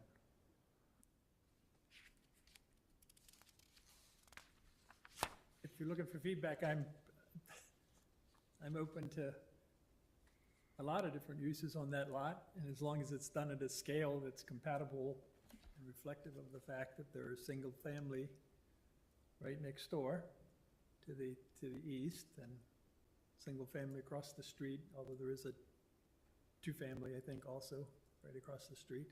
So, but in terms of the use, you know, there's a business right across the street from it now, and then a parking lot, so it just has to be done at the right scale. But I think a variety of uses. What? 2 stories? Yeah. Okay. And then while I'm talking, I just think we need to be very careful with the train lot. I was shocked myself to find what I found today in a time when, you know, there's probably more residents taking vacation in the next 2 weeks than, you know, I don't monitor the train lot use anymore, but if we popped a building in there across from Washington, as was suggested here, we just lost any additional space in the train lot. We're at, unless you're talking about shoving people way far north. So it needs to be done. We need to look at that carefully. So we need to add that language, because we've got too many recommendations tied into the CBD that talk about shoving cars there. And that space can only hold so many cars. So on that note, is there a reason that the multifamily or mixed use suggestion was done there and not further north? I'm guessing proximity to the CBD.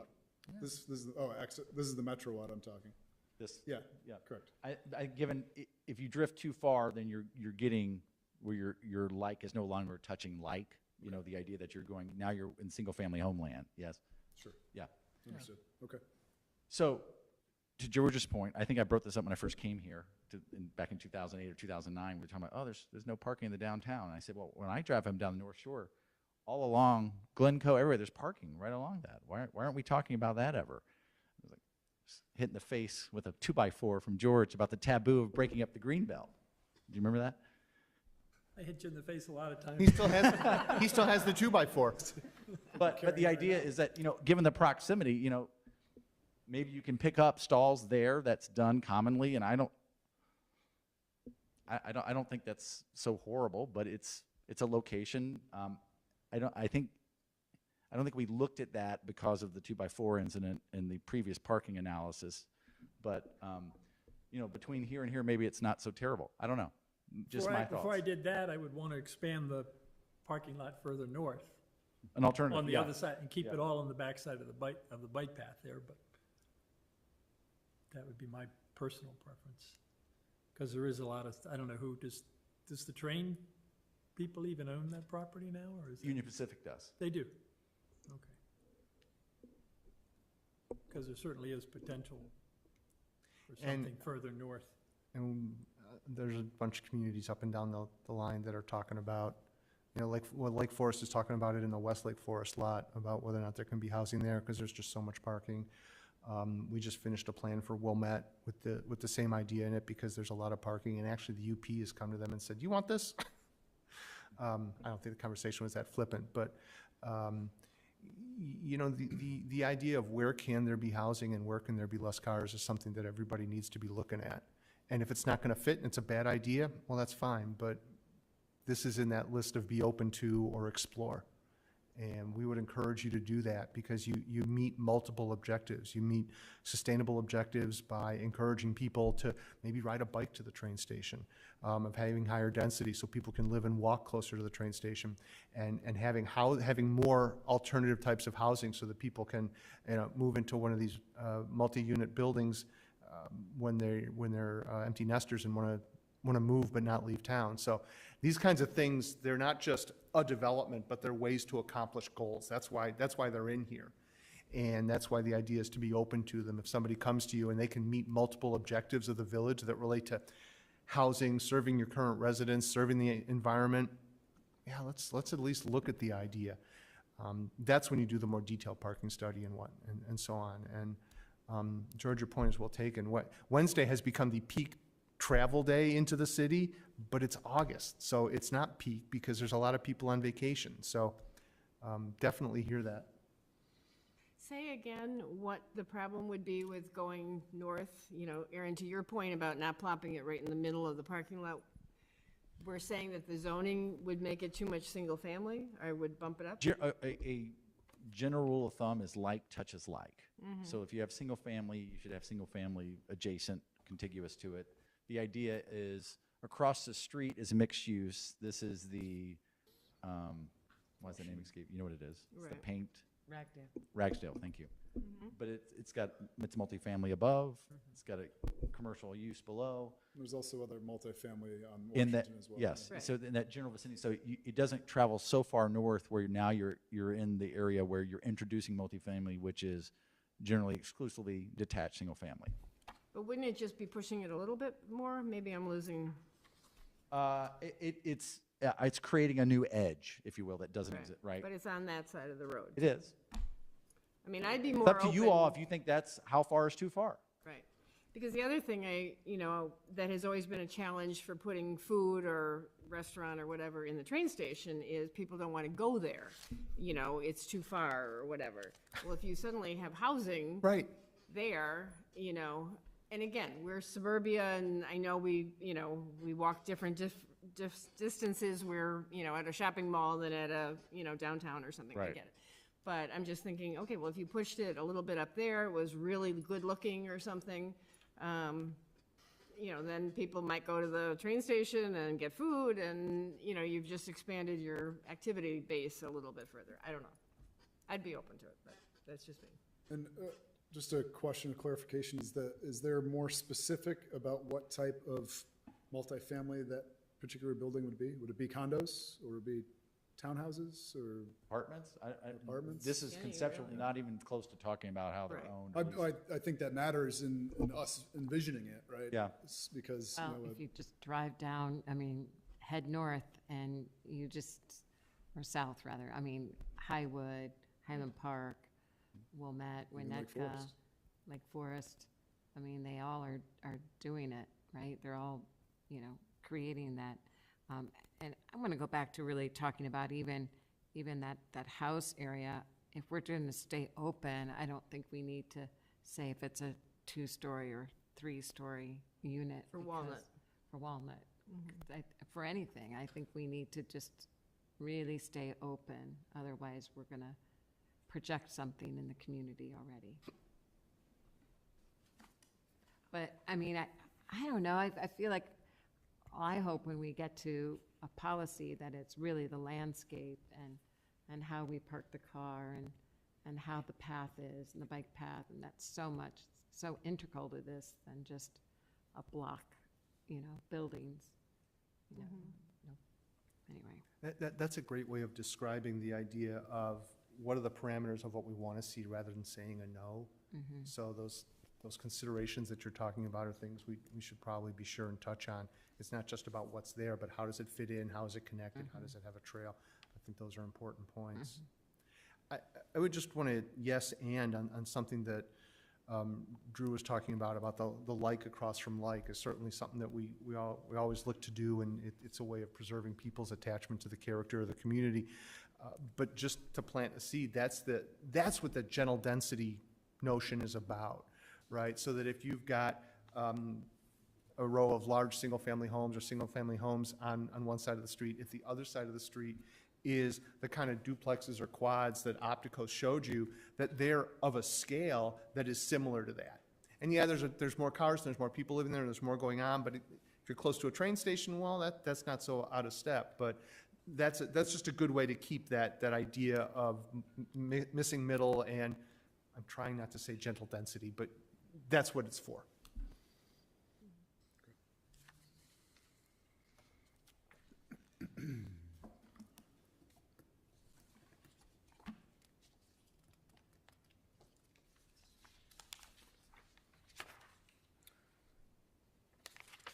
If we keep going through the slides about the CBD, and I would just say again, this may be something that we want to come back to, but these Block 3 sites are the ones that came out of Opticos's work, and you see some of those ideas that I was just talking about, where the buildings are of a scale where yeah, they're bigger, but you know, they've got pitched roofs and they've got step backs and they've got windows in places where a single family home might have windows, so that they're of a character that's more in keeping with the area that they're in.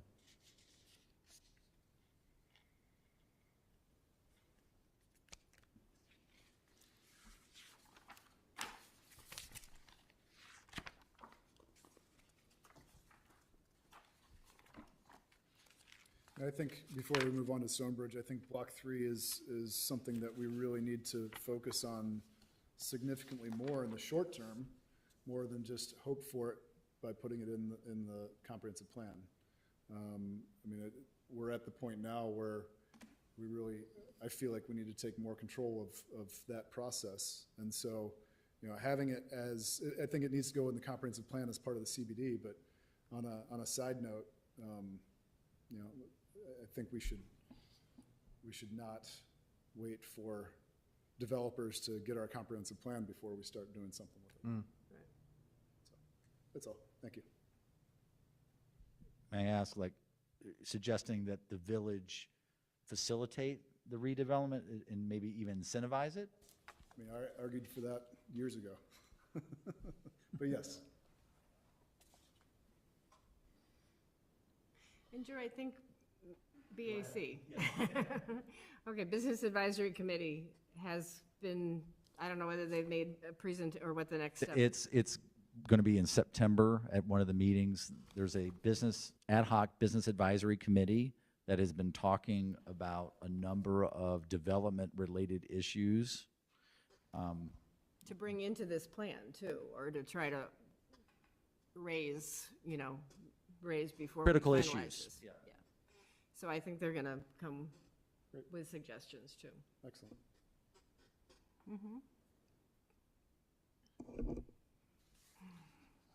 Stonebridge. Stonebridge.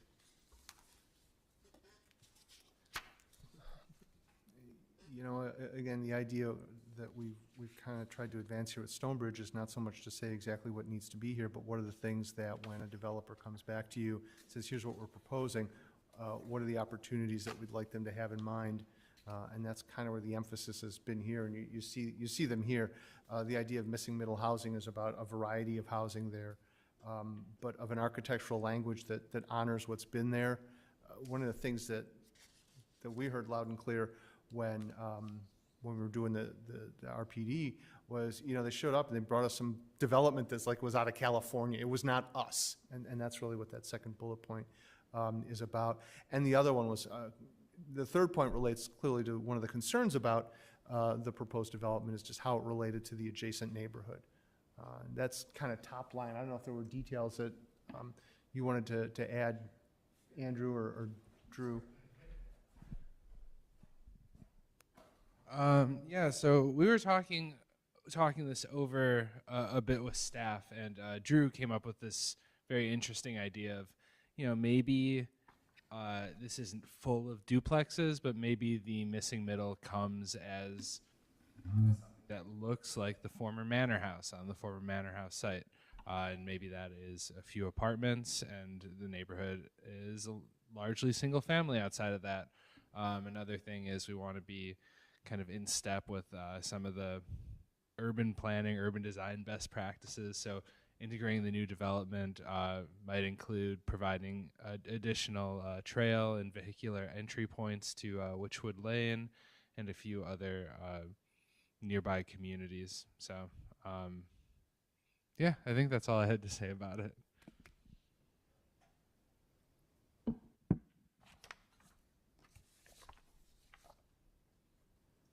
Sorry, Drew, but I would think 95% of the residents would think, as I do, that putting in the plan that they need to honor the Italian Renaissance revival style of the former house in developing a new manor home there. Is that really going to ring with the general population?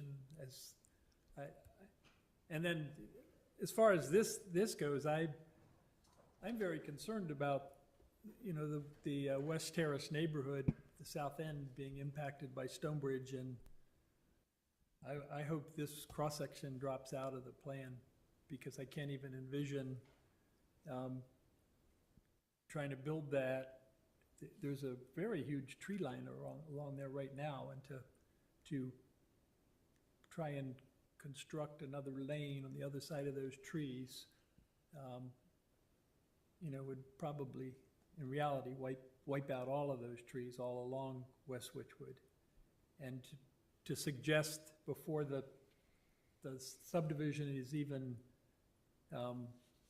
our project is even brought before us, that we might want to have a second Center Avenue Boulevard type street integrating with West Witchwood, it just seems so premature.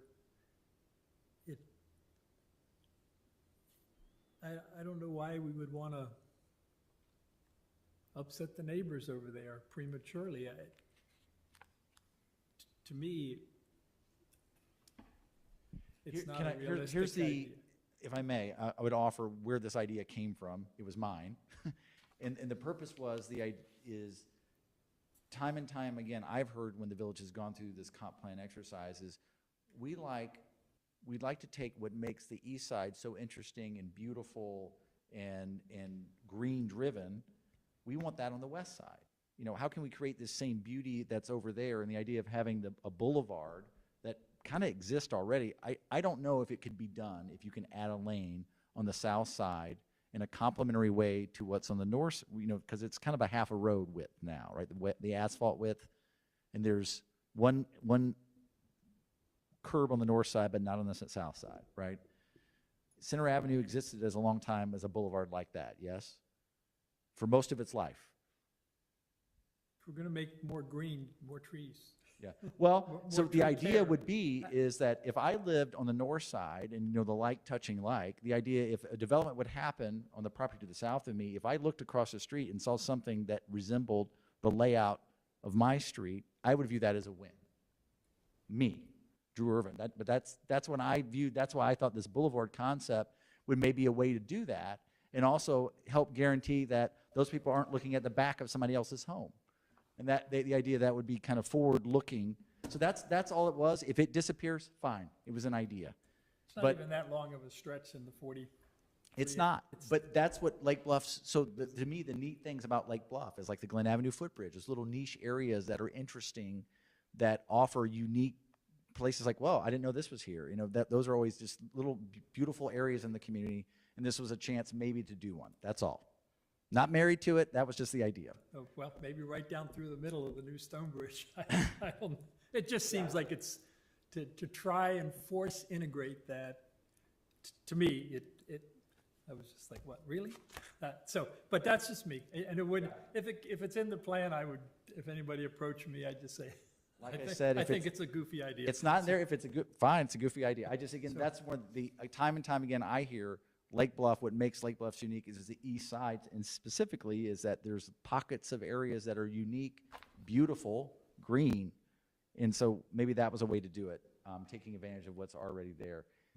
And I forgot was the first point that you were originally raising. Oh, the architectural style. Let me be more specific with that. And I think maybe this is a way to phrase it is the first plan for Stonebridge had the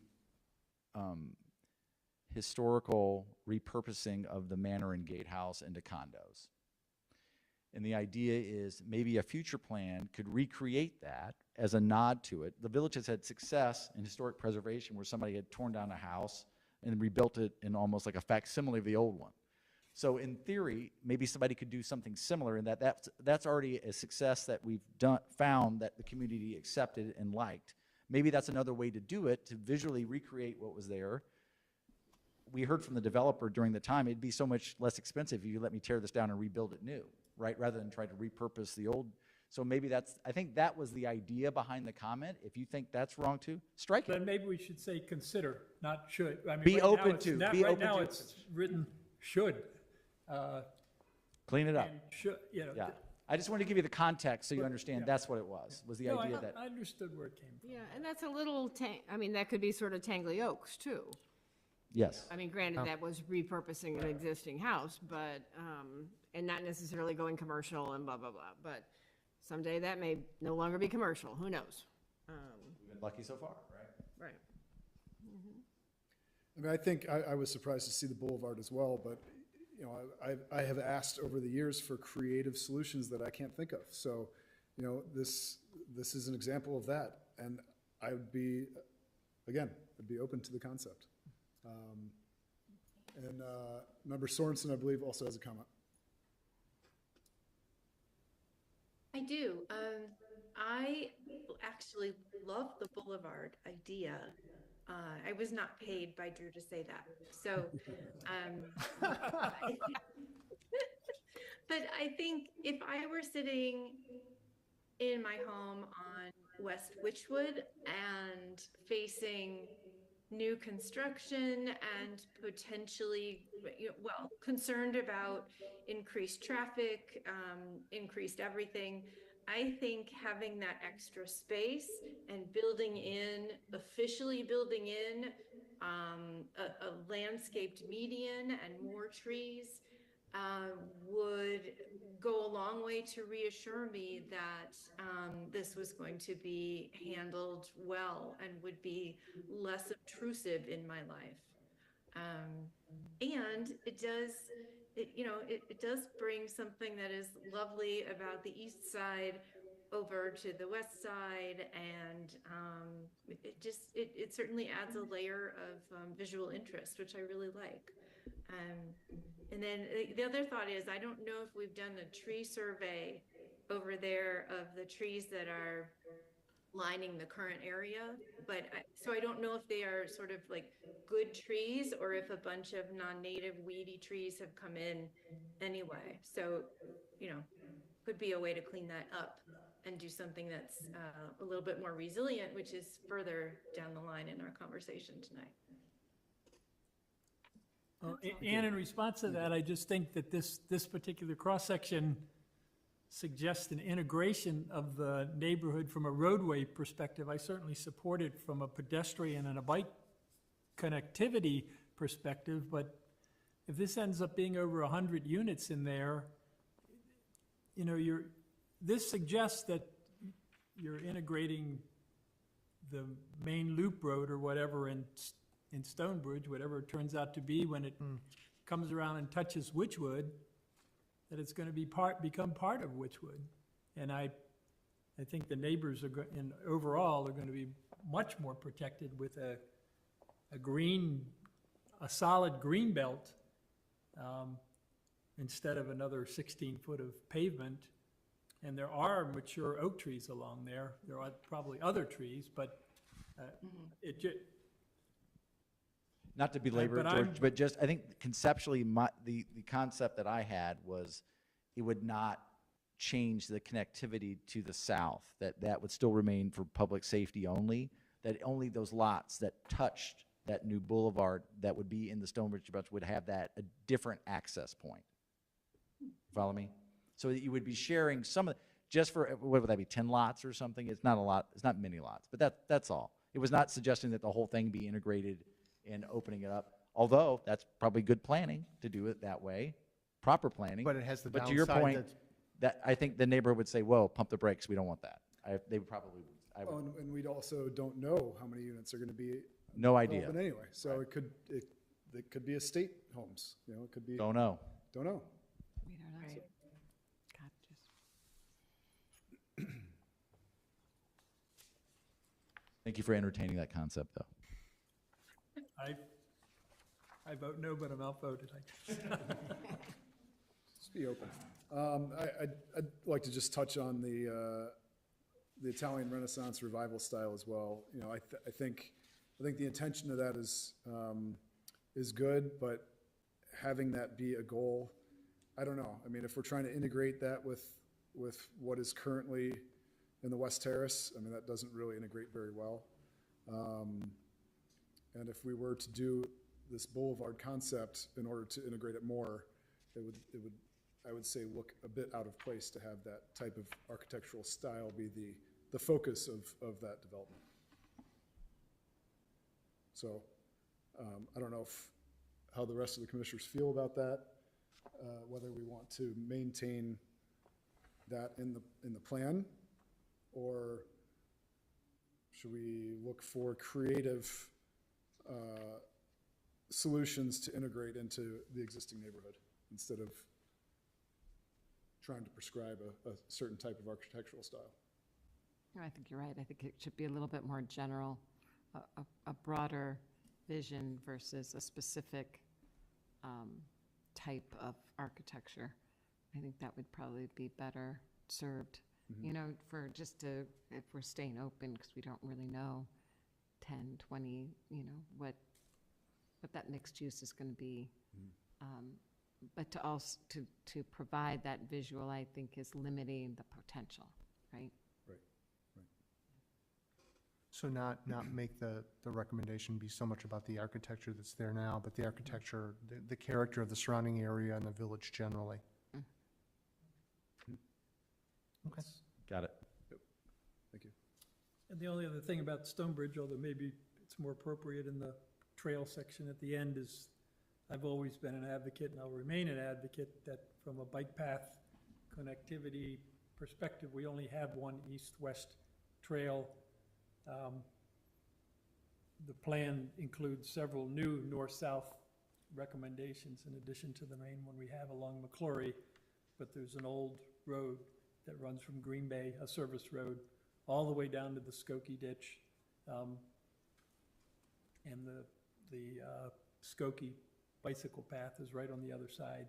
It's a excellent opportunity to put in a second Good idea. bike path in an east-west direction that people from the West Terrace, the south end of the West Terrace, south end of the East Terrace, the Bath and Tennis Club, would have access to the trail system rather than battling their way up Green Bay Road.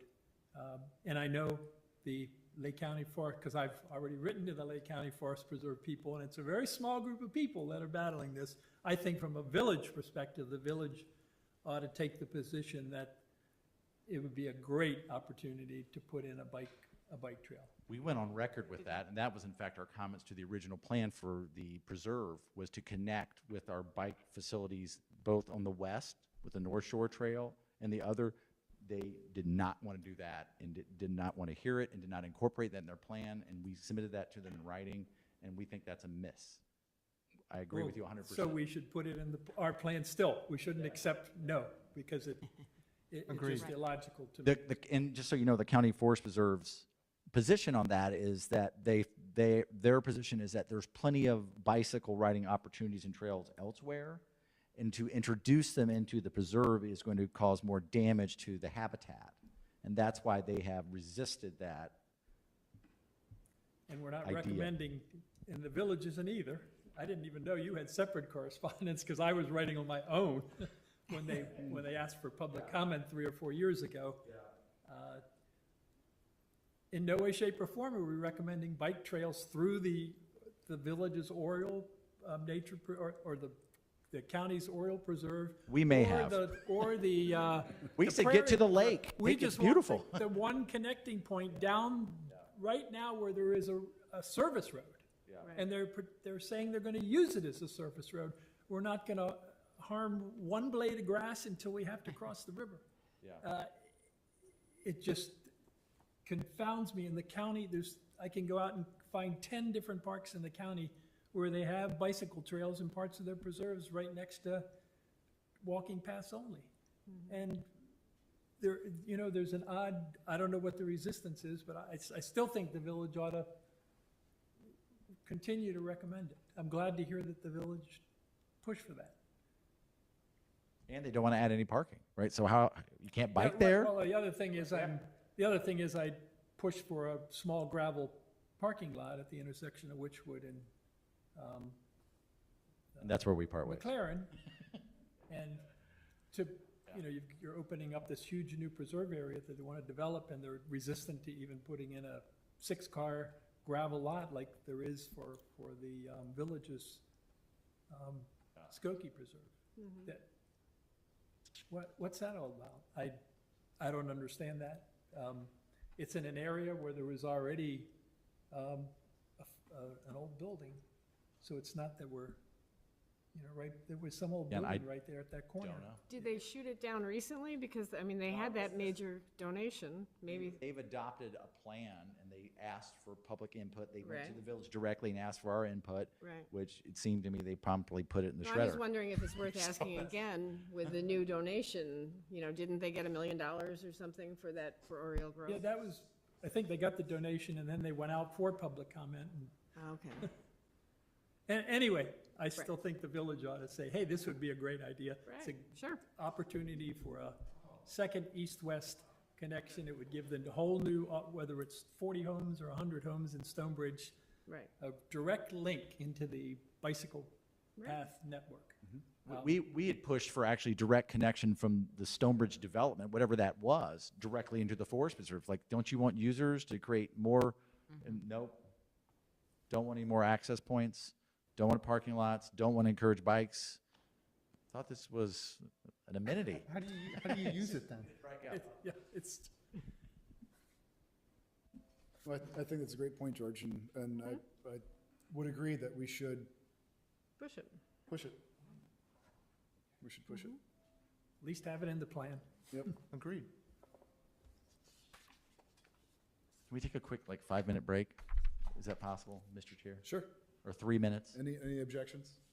Nope. Okay. Let's recess for 3.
there, east of the manor home, was kind of what he had laid out. The winding road into the. Yeah, the looping road with the lawn in the middle and the trees surrounding that, and the idea that you would be,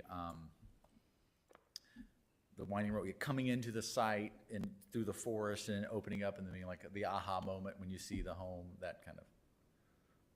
And then the other thing, while you're at the mic, something surprised me when going through the document the last 2 days. I popped open the Lake County Maps Online site, and I was shocked to see that the old subdivision lines are still there. I thought at least a year ago or two, we re-subdivided the property into 3 large parcels, but did that not get It recorded? did not get recorded yet. We're still haggling with them over some fine point in the law? Fine point on some of the comments of the plat. Okay. But the settlement agreement said they shall do that. Okay. I assumed it was all done, and obviously not. As did everyone else. Okay. Wow. But, Wow. Okay, that explains that. but I think it will get done sooner rather than later is the short answer to that. Subdivision still, the new subdivision into 3 parts for Stonebridge was not recorded. Yeah. Okay. Anything else on Stonebridge before we move on? No. Okay. Village-owned 10 acres, please. So first of all, it's worth reminding, this was one of the areas that Opticos looked at, and the idea of missing middle is something that the plan seeks to preserve in terms of considering that as a future development option. And for what it's worth, this again means look at a diversity of housing types, right? That the preference from the perspective of the plan is that it be different types of housing rather than all estate homes or manor homes, that sort of thing. So that's really what that last point is about. Sorry to start at the bottom, but that's kind of one of the things that I think is important. The top point speaks to, again, what we were just talking about in terms of trails and connectivity. As was mentioned, there's more of that to come. And then there's a couple of these ideas in here about as it develops, what's important to keep in mind, and that buffer to the west terraces and separation and preserving natural areas and treating them as aesthetic elements rather than just stormwater. I mean, obviously it's got a stormwater purpose, but to treat it also as something that's aesthetic in terms of how one might landscape around it and whatnot. These are the kind of messages that we would send. The plan does, and it's not up here, but the graphic is in the text, if I recall correctly. Yeah, in terms of what Opticos had looked at in terms of the variety of housing and how that may be laid out. And that's not the driver of this idea, but it's certainly part and parcel of it. Totally in agreement with the 4 general recommendations, but the same beef that I have with the Stonebridge idea is to put in the plan that Thornwood and Prospect should be extended into the neighborhoods when we really don't have a plan doesn't make sense to me. I mean, the language should be changed to say, okay, here's something. Consider and not or a statement evaluate. that almost reads as a fact. Okay. Just because it could be a completely different, and most likely will be a completely different layout than the one sample that Opticos. Why would we Take no issue with that. Or how about Write that how about out. encourage instead of should? Well, consider, it might not be It's something already we want to saying, encourage. we're Or going to integrate evaluate, it, but why pick 2 of the 3 rows? I just, Understood, yeah. That's fine. Be open to public road access. oh, yeah, no, that's up there, yep. I like that.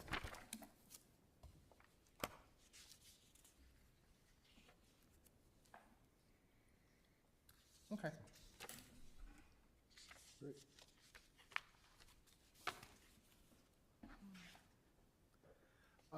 There are a lot of points in here about environment, and as you know, and I'll just mention again, we've had a great time working with Dave and the guys at Hay in terms of their thoughts of what can be emphasized and incorporated into the plan. I don't know if all these are things that we want to pursue or build on, but I just want to give a nod to Hay and their really solid involvement in the effort that we've been doing here.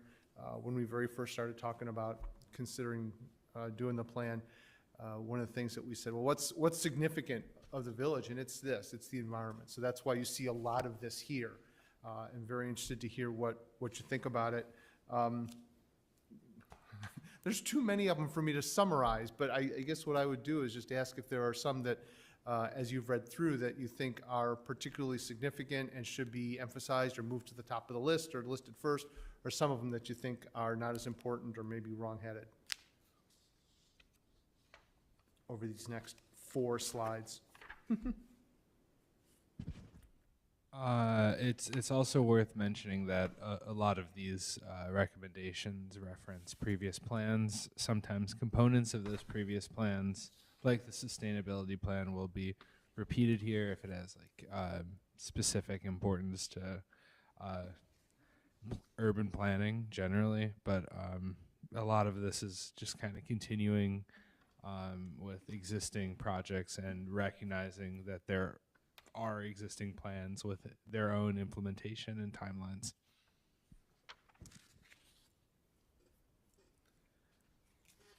The only bullet point I would change, because generally they're all fine, in my opinion, is support tree planting in commercial and industrial areas. I don't know why we wouldn't be saying support tree planting throughout the village. Why are we excluding residential from that recommendation? I think there's a group of residents working on their acorn growing project that are hoping that residential tree planting continues. And that's a great. And then the other thing is just I feel very strongly that we are ignoring the problem with our mature trees, and that there needs to be more focus on trying to identify. We can't even keep up with cutting down the huge number of large oak trees that are dead throughout the community, let alone really figuring out why they're dying. But they're dying at an alarming rate, far in excess of what was happening 10 and 20 years ago. I'm positive, just from general observation. And there's lots of talk about new inventories and plan, but we've got a specific problem, and I think there needs to be a recommendation that we try and figure out what's going on to save some of these treasures. We spent a lot of individual money with the one oak tree by the public safety building a couple of years ago, brought in a consultant and fixed some things with the tree, and I think it's been fed, and it's still being fed, and it looks tremendously improved. I thought that tree was going to be dead by now, and it is rebounded because we gave it some real professional attention. And I think there's a lot of big mature trees throughout the village that need that same type of attention, and we really need to diagnose what's going on with our mature oaks, because there's a real bad issue throughout the community, in my opinion. Well, I think that notion ties into the inventory. I think that's a great way of expanding it as to the reason for the inventory and the benefit of it. And we had talked about that a little bit with Hay. And, there's the notion that it's just good tree management, but I like the idea of tying it to a specific need that it's helping to address. So we should touch on that.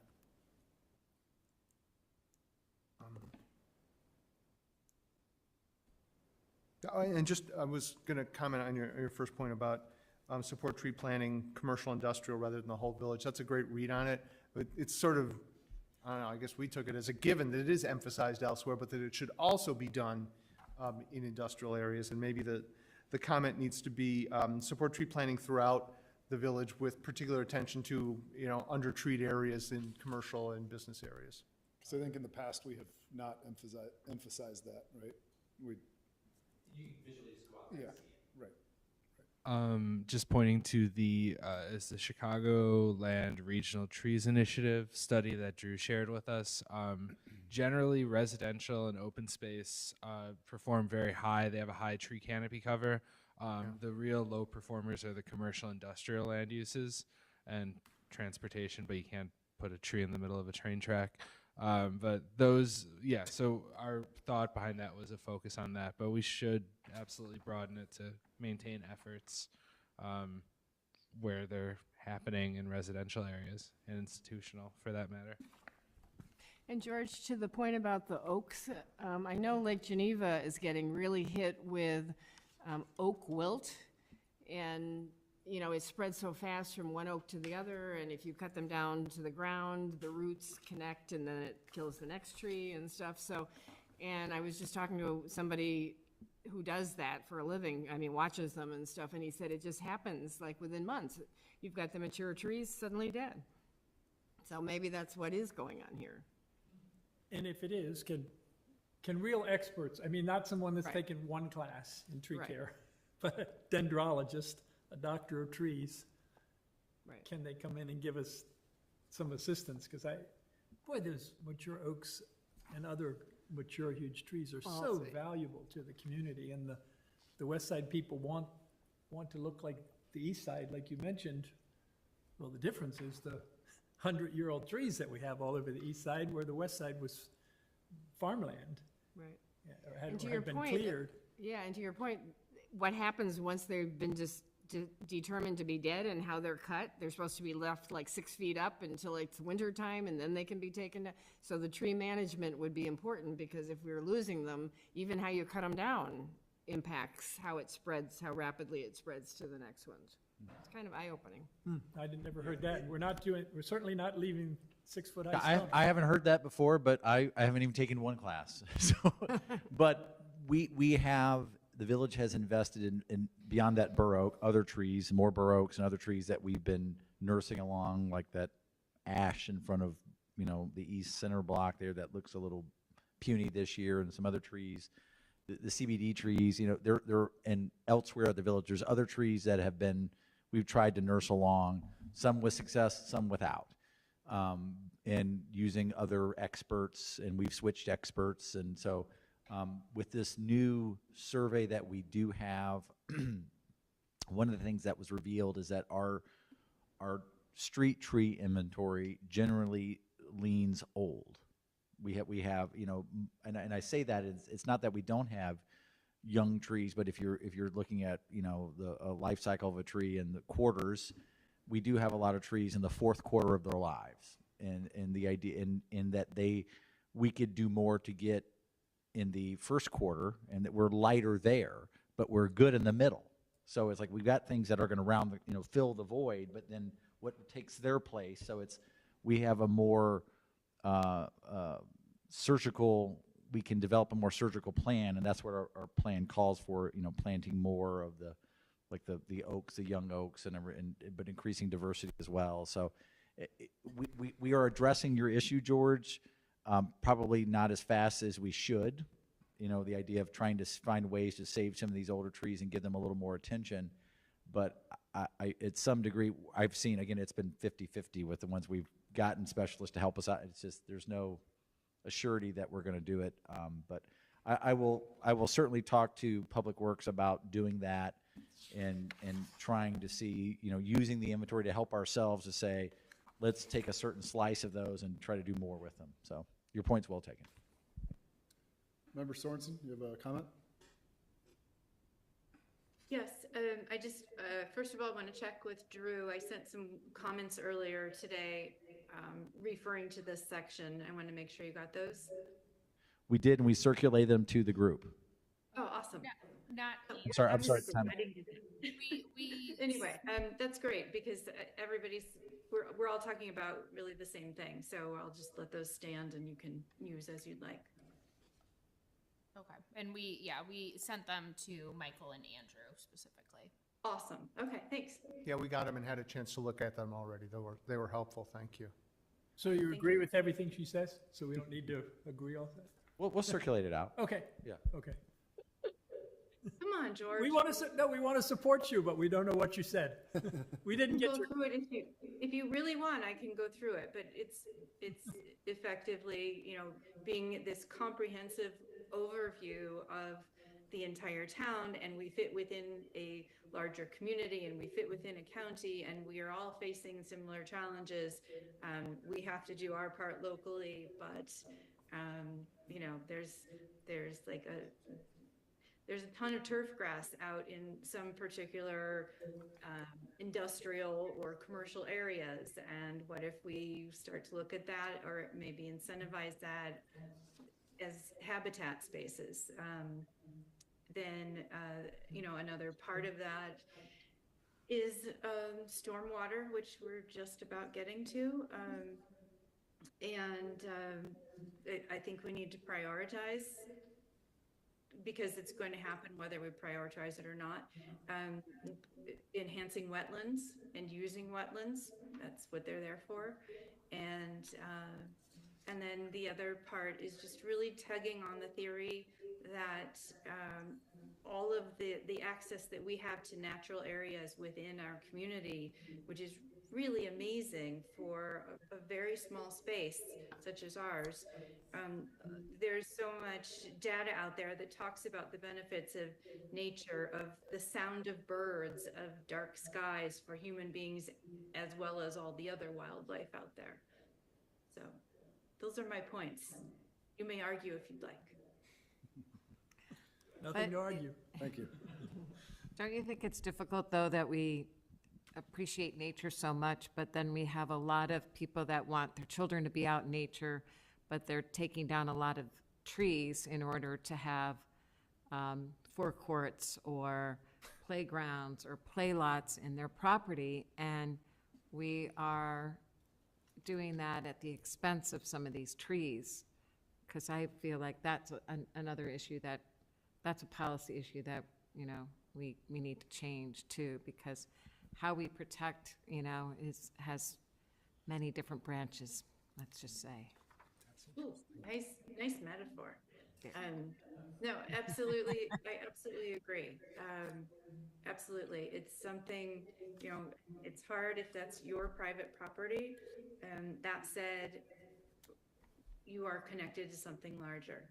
So we're all in this one together.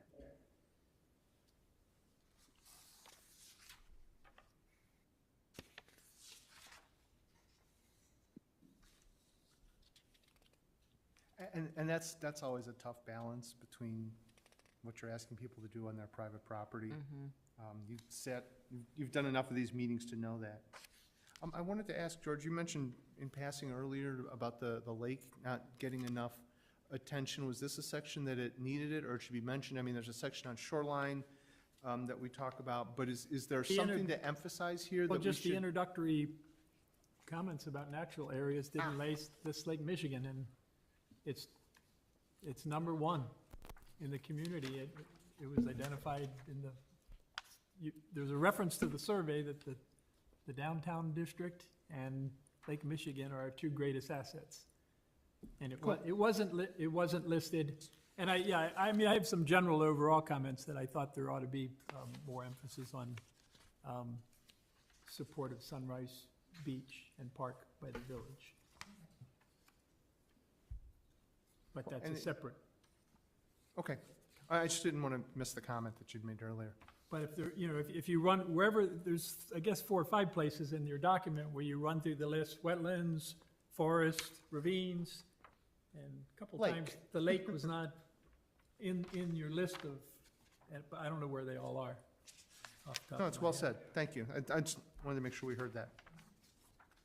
Were there other items on the environmental? And again, it's broken up into a lot of different sections, and all those recommendations are dumped in here. But if there are specific things, please feel free to send them to us, and we can make those refinements. If not, we can move on to housing. Yeah. Okay.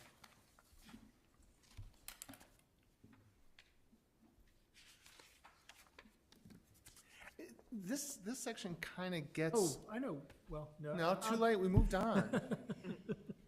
I'll. No, please. I'll just I'm send just this in as a kidding, please. detail. On page 35, there's a recommendation here: within the ravine and bluff watershed, it may be prudent to consider codifying enhanced runoff volume reduction requirements.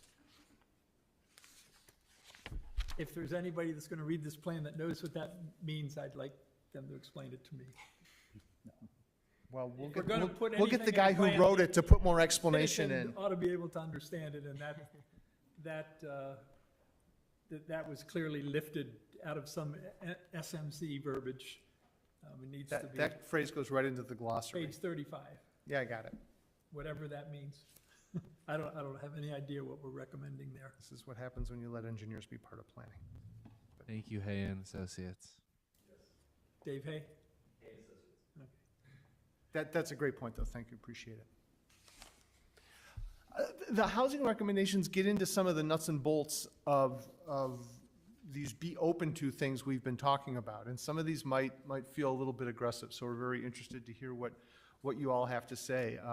You know, this idea of removing regulatory barriers to multifamily residential is maybe a little bit strongly worded, but, you know, there aren't a lot of, there's not room in the zoning ordinance now to do a lot in terms of some of the townhomes and attached residential development, not just multifamily. Multifamily, everybody thinks we're talking about big apartment buildings, but, you know, kind of the townhomes and plexes and things are not really touched on. And that's really what the missing middle thing is about. The idea of attaching design guidelines to that, again, goes to my somewhat longer description of what general density is, right? So that if you're going to have some of these multi-unit structures, that they be of a design and scale that reflects single-family homes. Might be a little bigger, but they've got the kind of attention to detail and architectural elements that do that. ADUs, the thing that's specifically mentioned in here is the need that, or the note that they can be rented, but need to be rented within a family, is, you know, certainly something that we've seen in other places, but something that the plan suggests considering being broader on. And that statement is, I'm sorry, that's not what our regulation says. Then I misread That it. statement in your, on page 47 anyway, the detailed statement that, Then we misread. If you can clarify that, it'd help. if the owner is there, then the ADU can be rented to anyone, if the owner lives on site. We did check with legal, and the way that it's worded, because it references a single housekeeping unit or a single household unit, it actually he's correct in that it is. Well, that wasn't the intention of the And that's of the part of the board, so problem. legal should fix it. That clearly was not the intention, because we had that specific discussion about, that's a legal mistake. Go back and look at we talked about this at length because we said, is that what we intended? And that's what was presented at the public hearing is my recollection. And so if that's not. But if a layman reads what's in our code right now, it doesn't say what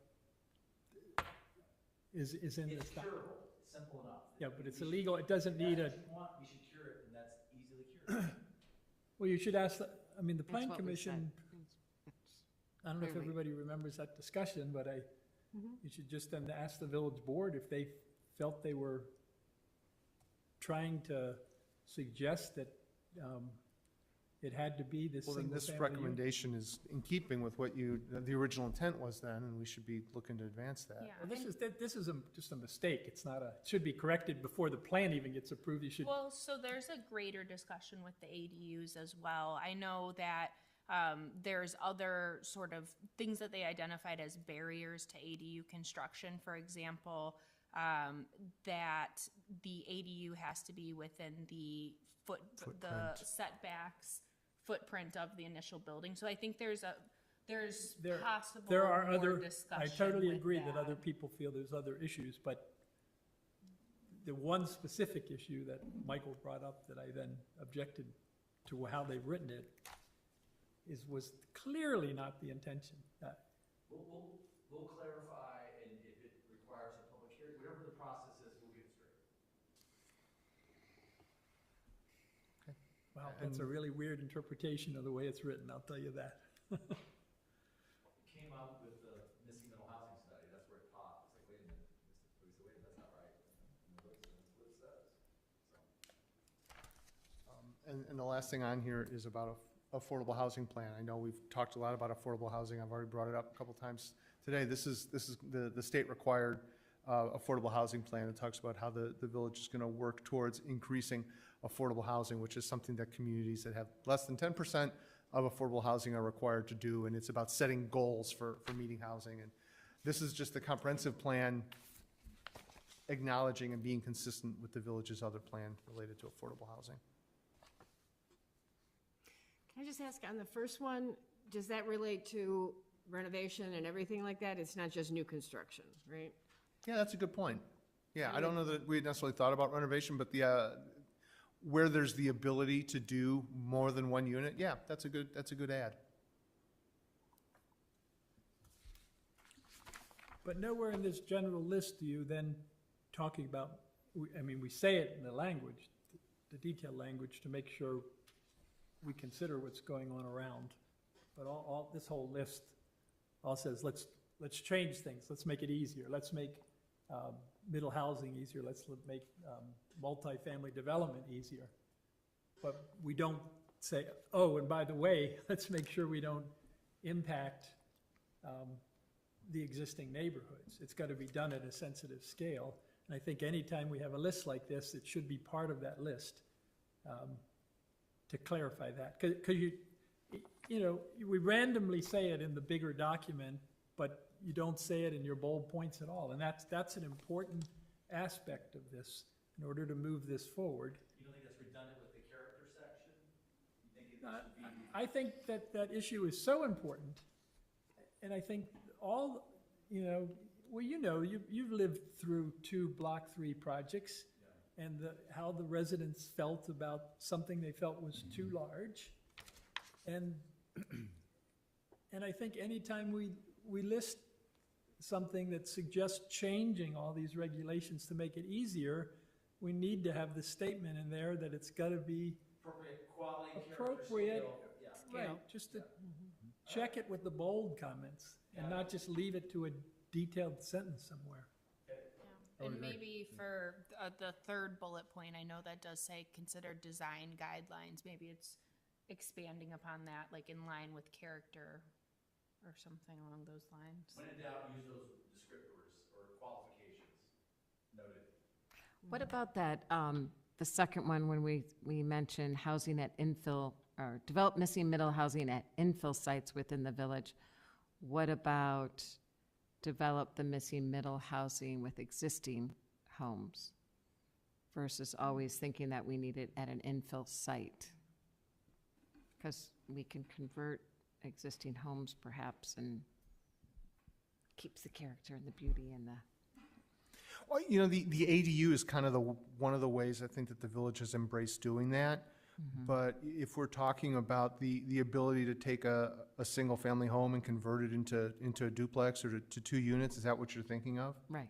Yeah, if that's something that we wanted to add, that's certainly, I think we'd want to talk about which parts of town, or maybe that's another overlay, or maybe that's which zoning district we'd want to do that in. We should figure out where that's going to be, but that's certainly an approach to add. I think we would want to be careful with putting that specific language in the plan, though. Okay. That would open up, I just envision that opening up some other issues down the line about, where, if somebody, this is my house, I want to make it into 2 houses, right? So by putting specific language about turning single-family housing into a duplex, I think we can be open to it without specifically mentioning that. Well, perhaps that's Or something with a restricting plan. it to infill sites. I mean, I think, again, we can just say, be open to missing middle housing throughout the village. But I think maybe this is an evaluate opportunities for, I think this is something for further study in terms of it's a higher level of detail than you do in a plan. I think planting the seed, the way you've described it, is certainly a sound approach, but you'd want to evaluate it, kind of the way you all looked at ADUs, when, where, how, more than you would do in a plan, but to insert the idea in there that that's what we'd be doing, looking at it in more detail.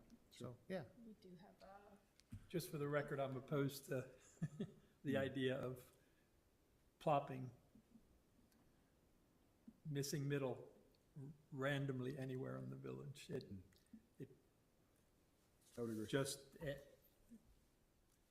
Well, it's a- it's a and bit- it's a- maybe, it just doesn't sit well with me, and I just don't think it would sit well with the average resident.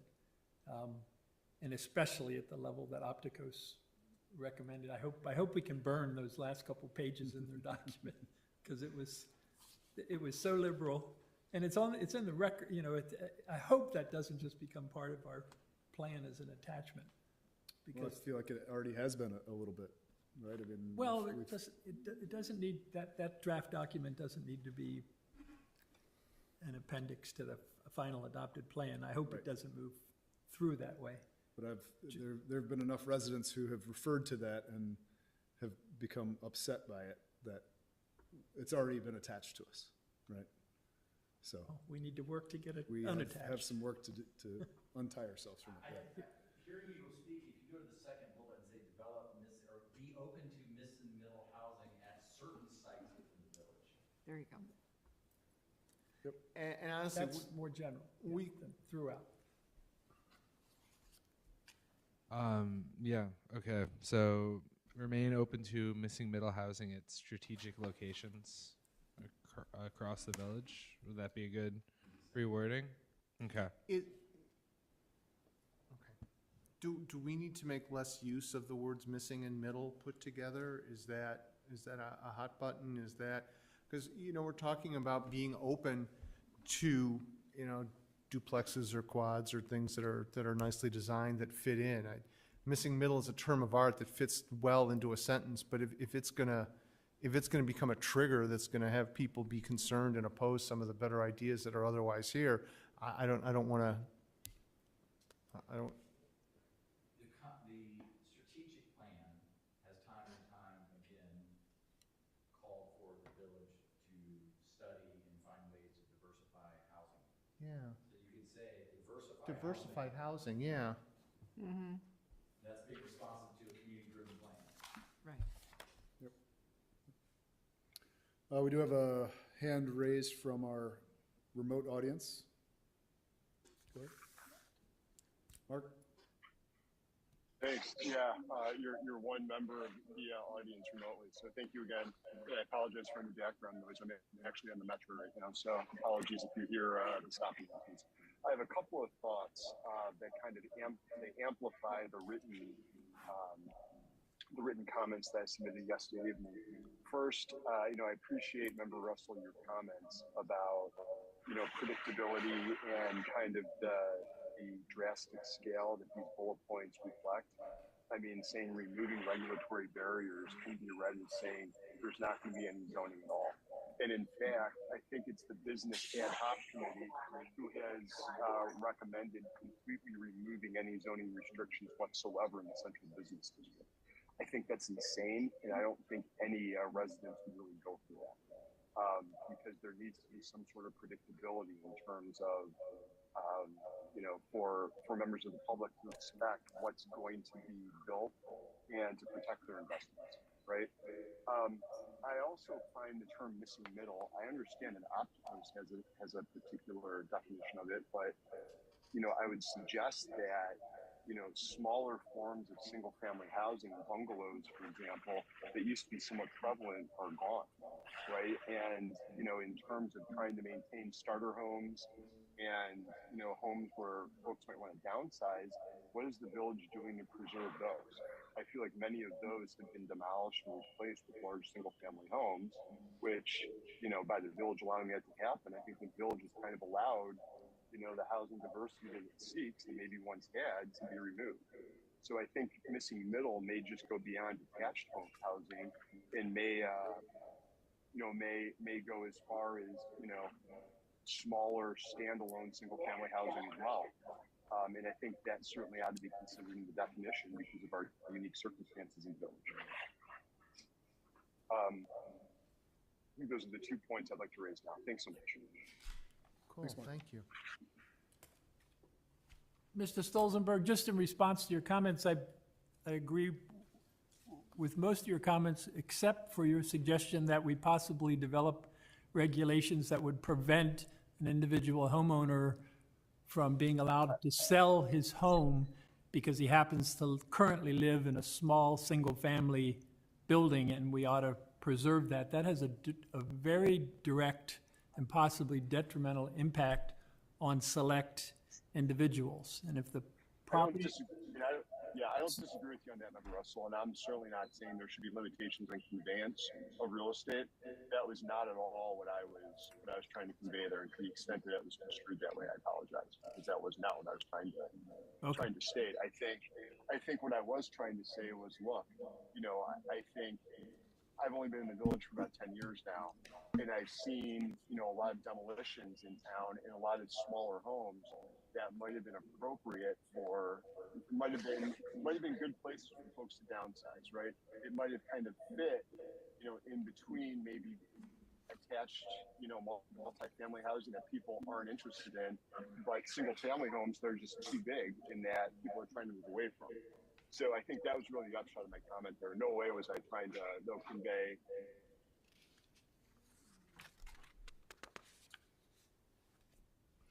We lose him, or I think looks like he muted muted himself. Yeah. Oh, I muted myself. Sorry. Conductor was coming through. Again, I apologize. I'm on the metro. What I was trying to say there was, in no way was I trying to suggest that residents should be restricting conveying real estate, nor do I think the village could really, create a restriction on conveyances, and nor do I think we want to, for a number of reasons, including, property values, things like that. So, and I appreciate those comments, and thank you for allowing me to kind of contextualize what I'm saying there. Thank you, Mark.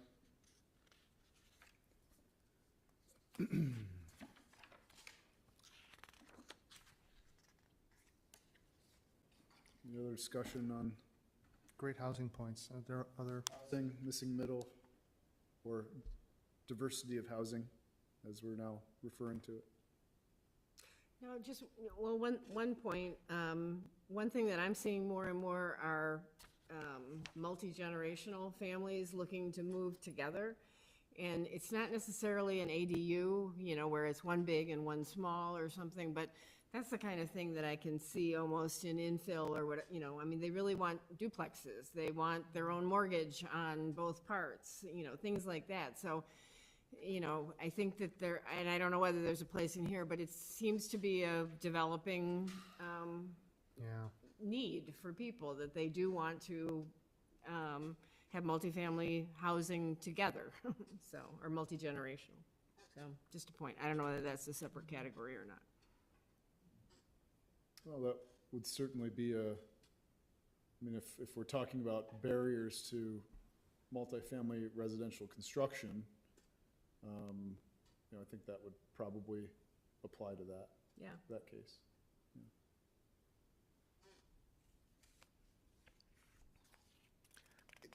Yeah, at one level, you're kind of talking about finding the places and opportunities to allow conversion of single-family homes to two-unit Duplex dwellings. or something. And I would just reiterate what I said before, which is, sure, we can do that. We just need to collectively give some thought to where that might be appropriate. Is it in places where there are larger homes that maybe lend themselves to that kind of split? Is it in areas where there's smaller homes, so smaller living spaces are more appropriate? So if there's any thought from the group on where that might be, that would be helpful. But if not, we're going to have to give that some thought. Yeah, okay. And I think that's another thing that we would not want to do anything by right, probably anywhere. Okay, that's a good caveat. Right. To Be open to it. encourage ideas, right? And encourage proposals. And again, I always like to think in terms of the where and the how, right? Set up those as criteria so that when somebody is looking into doing it, the plan is giving some indication as to whether or not they're in the right spot and doing it the right way. And if it's going to require, let's say, a special use, right, then there's standards by which you can consider it. So, okay, we'll have to think about that. We don't want to get rid of single-family zoning entirely like they did in Minneapolis, right? No. Okay, good. just checking. That's what all the planning literature talks about these days. Just think, not quite. I just think, in general, to move the whole issue forward in the comp plan discussion, the language has to be to consider doing this, not statements of fact. That Agreed. we're going to do this. Absolutely. Because that's what, when there's no specific regulations to accompany that general recommendation, and that's what frightens me, and I think would frighten a lot of people. So, for example, the first bullet, as an example, when the villages did the 97 comprehensive land, sorry. So the first bullet reads, identify and remove regulatory barriers to multifamily residential construction. So this has been a topic at the BAC level about the idea that the regulations in the R5 district, you couldn't build anything that's there today, the idea. And so is that what the village wants? If it is, okay. If it's not, the BAC at some point will come through and say we should look to create regulations that support multifamily development. And so, as an example, the 1997 comprehensive plan said the village should immediately study the downtown, and actually, I think maybe even went as far as to say do a moratorium on any building permits for the purpose to create a comprehensive plan to redevelop the downtown. And that's what was done. Tesco was hired, they went and did a downtown study, and then, over time, things have happened in accordance with that plan and that vision. So I think I just call out that first bullet to your point, George. Are there certain things that you're going to be more specific and more aggressive with to say, because you're going to hear ultimately, maybe hear from others to say, this is an important issue. We hope that the village pursues this very aggressively. Maybe it's not as it sits today. I'm just telling you that's something you'll hear.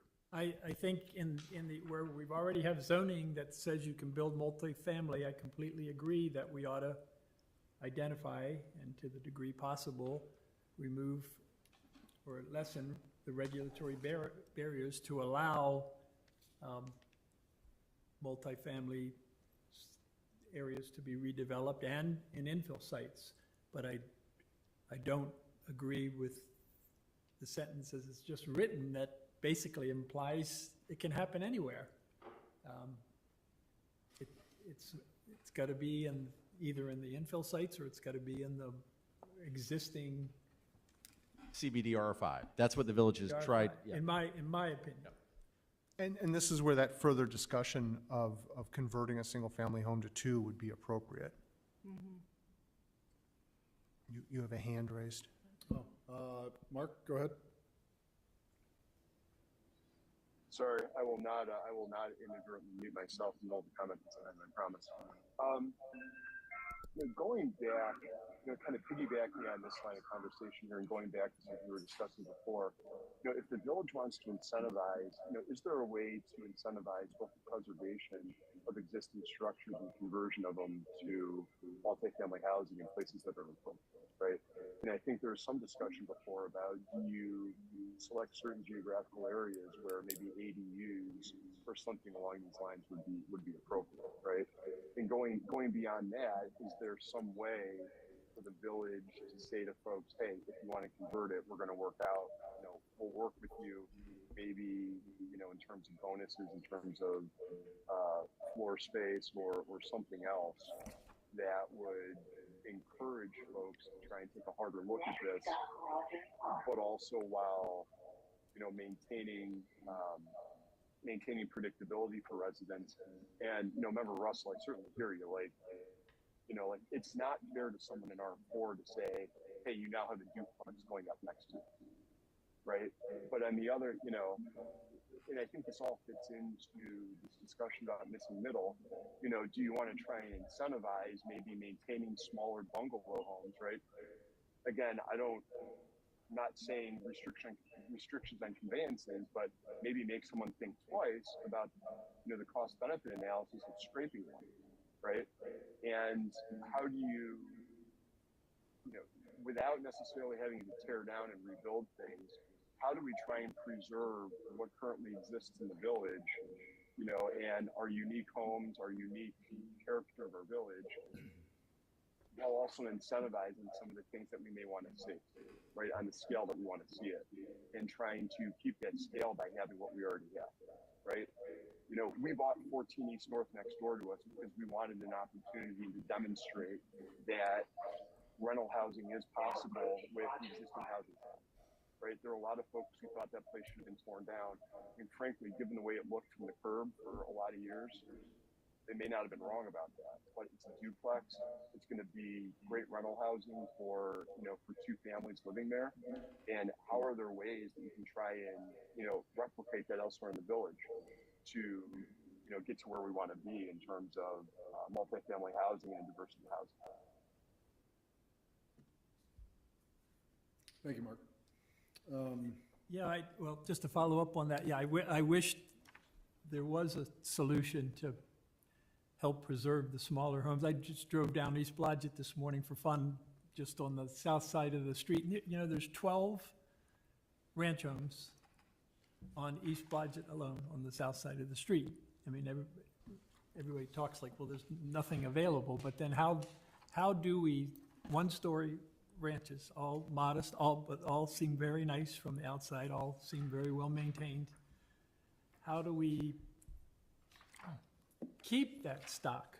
Because I bet if you ran around the whole village and counted up the number of homes like that, there's hundreds. But as Mark's in part referencing, how do we retain those so that someone looking for a starter home has the opportunity to shop those? I don't know if you noticed what one of those just was on the market for, but even one of those is not exactly a starter home for nearly anybody. About price point? The price point, yeah. But my point would be that if we change the regs and allow a developer to put up a multifamily development on that same lot, because basically the price point that's driving it, especially in an area like that, is the land.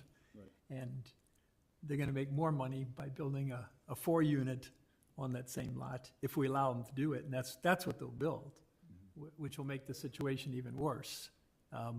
And they'll be expensive, because they'll be brand new.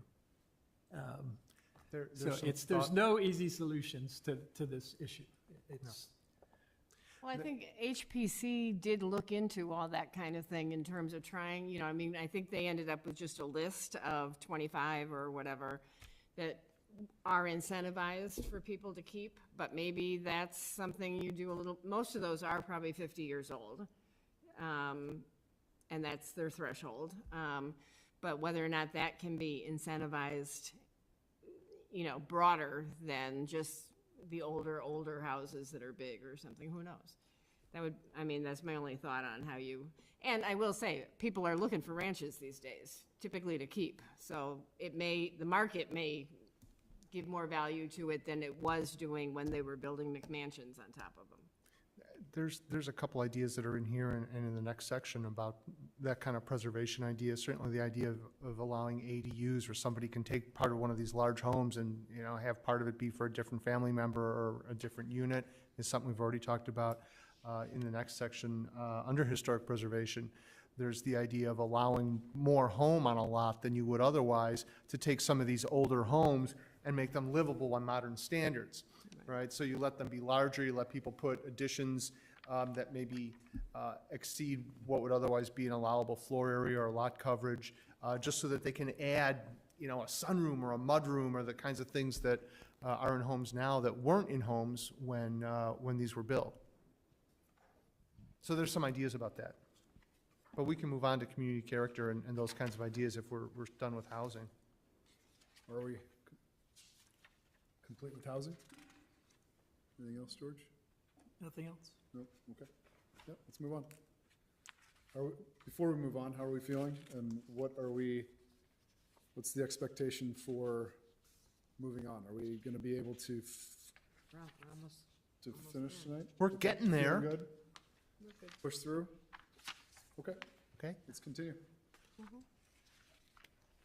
right, I'm getting the high sign from everybody.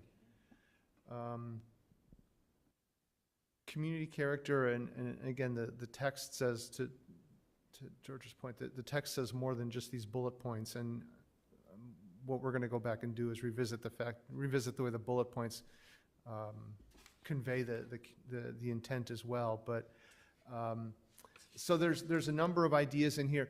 I would tell you that in general, the thing that we tried to focus on here is, and part of the section in here is about branding and identity, and somebody on staff said something about, we're not branding, we're not, the idea about branding thing, no. And what Andrew and I tried to think in terms of is to emphasize the things that are Lake Bluff, right? Not think of it in terms of branding. And you'll see some of these ideas in here about the kind of public spaces and things like that. So just in general, at the 30,000 foot level, to let you know, that's what we were trying to do with this community character section, was to identify and emphasize the things that make Lake Bluff unique. And we've talked about a bunch of them tonight. So that's really what drives this.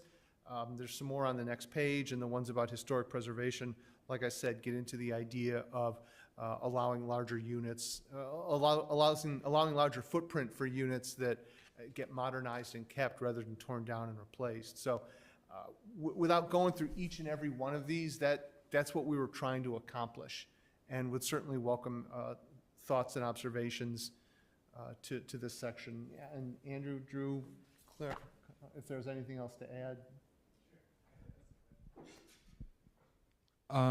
Yeah, so the first three, or about three recommendations here, are a lot about placemaking. So just to kind of give an example of what we saw is a really great example of placemaking would be the new Glen Avenue footbridge, which has a few elements of some art and some whimsical features and some benches.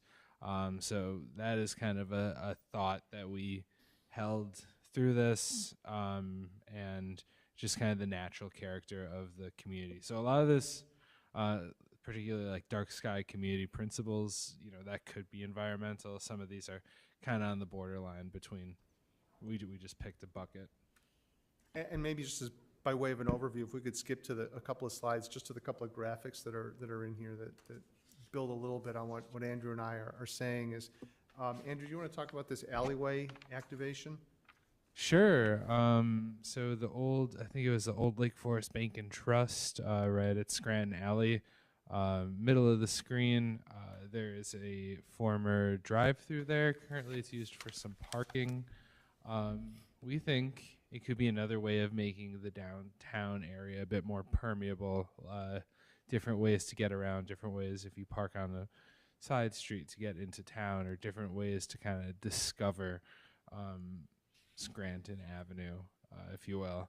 So that's kind of our thought in that, and just kind of remaining open to these little pathways, these little kind of off the beaten path but nice features in the central area are things that we were really into. And then of course, to the left and right, there's the existing streetscaping projects with Block 1 and Block 3, which is a future project, and the sculpture at the metro station. Yeah. Dancer sculpture relocation site that the artist and the art club agreed upon. I hadn't thought about it until just tonight, based on what you'd mentioned, Drew, but the alleyway activation kind of struck me as that. It's the sort of thing you come upon. Like, oh, what is this? And we've done this in a couple of places, just did this in Wilmette, turned an alley into an activated area where there's places to sit and eat and do things like that, because alleys don't get used the way they were. The other one that we had fun with, just for what it's worth, is the next slide. We kind of sat around, and somebody from Tuska has been working in with and supporting you, thank you very much for that, for a number of years, and we kind of said, what would we like to do? And this gateway into the downtown was something that we thought could use some love in terms of the landscaping and the placemaking that's done here. So I was going to add is that we were at a meeting a couple summers ago now, meeting with Metra and Union Pacific officials. This railroad bridges are going to get replaced within the next 20 years. That was, so I don't know if you add 40 or 100 years to that to speak UP language, but nevertheless, the conversation was we should really start thinking about, begin to think about starting a phase one to identify what this will look like years from now. But there's so many modes of transportation interfacing there. That's I think a big opportunity, and it's always been, especially the south side of this has always been a wart at like, what do we do with this? And it's the first place to flood. It's a weird, there's all kinds of changes in topography from probably the railroad and the old, Skokie, who knows what's buried underneath there, but it's just a hodgepodge. And so the idea of this first kind of attempt to beautify this space, and maybe, we thought, I don't know, it could be a skate park. What could it be? But the idea to make it better than it is, it's not very hard, but it's just there's so many changes in topography. But the point to cut this a little short was there's going to be more studying, and maybe the comment should be is to facilitate a phase one analysis of this and participate with all the parties involved, something like that. So with that as the most overview of overviews related to character, without going through the specific bullet points, would really welcome your thoughts on some of the more specific ideas and what's missing or what to be emphasized or rephrased. The general idea is great with that underpass, because every time I drive into town, I think, wow, I sure wish I had $10 million to clean this area. To clean. No, I'm talking about the stormwater is, we're not doing anything until you That's right. Till we put the big pipes in, but following the big pipes, the fence that we got IDOT to replace on the south side, they did a junky job putting in another chain link fence, and it looks terrible. It certainly could be improved. And it should be a dramatic, like, right, one of those moments. Replacing all that barrier wall and everything is, That's a great way to lot of describe money. this. Turn this into an ooh, into an ah. but it's a great general goal because that just is terrible going through there. So is there any chance we could add, when you, it's the fourth or fifth bullet point, continue to minimize signage and other obstructions to view corridors? I feel that we need to coordinate with the Park District and the signage we have at the Bluff, and I feel our nature needs to come first, and repetition in signage seems to be happening. And I think we can really coordinate somehow a little better to eliminate some of that. When we're talking about minimized signage, go take a look at the Bluff. Okay. But in general, the idea of coordinating with partners and other people that put up signage, I think is a great add to this. Right. If that's the group's open to that. And it's not just signage. I mean, I think coordination with our partners, just in general, should be highlighted. Well, like trees, the environmental, the sustainability group can be active as well. Yeah, I hear you. Okay, excellent, thank you.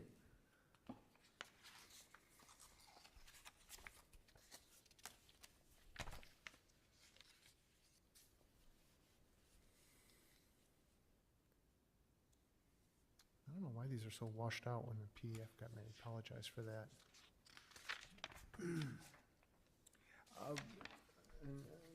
The transportation items along the same lines of describing the character elements without going into them in detail. No surprise that they talk not just about traffic, but there's a lot in here about trails and pedestrians and the kinds of things that are more than just cars. So I don't know if there's specific things in here, Andrew, that jumped out at you or anybody else that they want to highlight. Yeah, sure. It's all kind of here. Yeah, so for this, the biggest low-hanging fruit that we saw are just improvements to 176, whether that's working for, a very long-term grade separation at the railroad crossing, or a more near-term improvement of the interchange with 41. Aside from that, yeah, a lot of the other things are focused for non-motorized transportation, making it easier to walk, giving kids the reason to bike to school, and giving parents the reason to be confident in their kid biking to school, and just getting more people out on the paths, because it's a really unique asset, that Lake Bluff has 2 major spine paths, and it's a really great opportunity to expand that. And it's a very unintrusive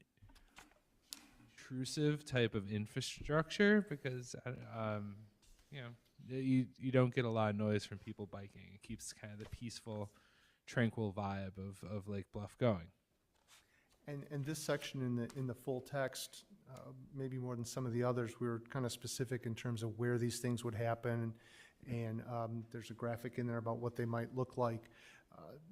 Those are details we should probably talk about, but the reason we wanted to have that level of detail is to the extent there are grant opportunities for some of these things, we wanted to show whoever's looking to give away that cash that the village is already thinking of where to do this, and we would be more than happy to spend somebody else's money to make them happen.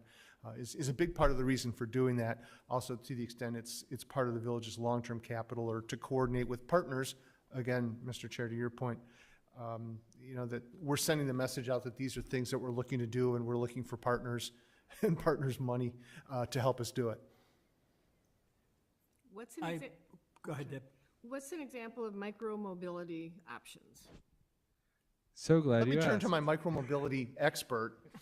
So micromobility, I believe in the larger document there is an image attached, but it is kind of like bike share. I know there are various ways of bike share. I'm sure it wouldn't be the dockless one that you see in the city, where people just kind of leave bikes and scooters everywhere. But there are ways of just having a kind of a docked system, getting people from back and forth. We believe that would be a great asset to connect the CBD with the western commercial and industrial areas. Really bring them closer if you're hopping off Metra, but I don't know, maybe you want to get lunch at the Heinen's Hot Bar. You can maybe just hop on a bike. It's a great way of dealing with the last mile question that we read about a lot in the literature. By the way, this term goes in the glossary. It's a great last mile thing. So if you're taking the train to get to work and you work in the business park, it's a way to get you there. Right, okay, thanks. I would love the trail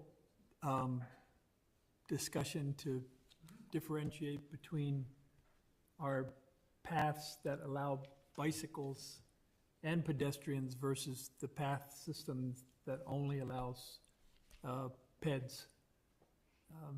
Because right now, it appears that we have a bikeway network through the Skokie Preserve and Oriole Preserve, and all those paths right there are right now posted for no bikes, so it seems to me they should be differentiated. Excellent, thank you. And then I had a couple questions about the sidewalk recommendations. I was wondering just why Forest Cove was picked as the one cul-de-sac of the 3. Along Moffett, Lansdowne has more homes along it than Forest Cove does, so if it was the number of homes, that reason doesn't pass. So is someone on Forest Cove pleading for a sidewalk? Because generally, I thought the village trend was with subdivisions, that if it was a dead-end cul-de-sac with very low traffic, that we didn't want to build all that impervious surface. Clara or Drew, correct me if I'm wrong, but these were locations identified by, I believe, the village engineer for a Safe Routes to School grant. So these were locations that were applied for a grant that was unsuccessful, but these locations, they believe, have good utility for connecting specifically younger students to amenities in the neighborhood, whether that's a park or school or something. Is that right? So everything on the list, with the exception of, that's the only one I had a question about, was why Forest I Cove? think that specifically came from the school district, if memory serves, that they have families that live there that Currently, there are families that they were are pleading. asking for it. And we do we ask them to do surveys of the school users about gaps and where they want, and I think that's what that came from, if my Okay. memory And serves. then missing from the list out in the business park is the last segment of sidewalk along Carriageway. We had Target build that whole new path system around there to the back of their building, but then it needs to be extended. All the other streets out there are listed to get a sidewalk, but the west end of Carriage Park does not have a, Here to here, sidewalk. yeah. That should go. And we on actually there. might get a private donor for that, Even better. yeah. The other thing that's not on there we probably should talk about is that the West Terrace, the right-of-way, the north-south, that's been something we've talked about some, and certainly at staff level, about should there be a trail through there? That'd be a nice amenity, maybe, if, the neighborhood wanted it. And I will tell you that since the Lobola's clearing of the Skokie, and that there's been more of a we've heard from neighbors saying, I wouldn't mind a dedicated access there, getting into there, which there hasn't been historically. So that's another one that maybe when we drill down a little more on this. Off of West Sheridan Place? Mhm. Or no, north of there. McLaren, at the corner where the service access was, where the village there's a water main that runs through there. Anyway. Anyway, Yeah, West Sheridan McLaren is the that's Yeah. the intersection. Yeah. That spot. Yeah.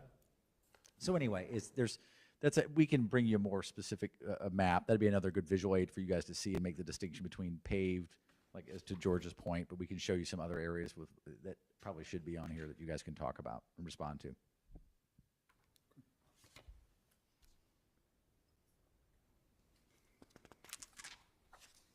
And then the development of e-bike regulations.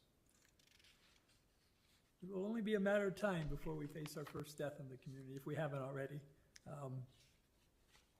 I don't know what the solution is, but as the e-bikes get more numerous and more powerful, we're getting to the point where kids are riding essentially motorcycles, but they're electric driven on our streets, and I don't know what the solution is. Screams but it for a seems- statewide solution is what it's. Yeah, it seems to me that we ought to at least have that problem in our comp plan as a general goal, to work on trying to think through that problem to help maybe delay the inevitable That issue has been accident. brought to our legislators in Springfield, saying there needs to be something to address this for safety reasons, and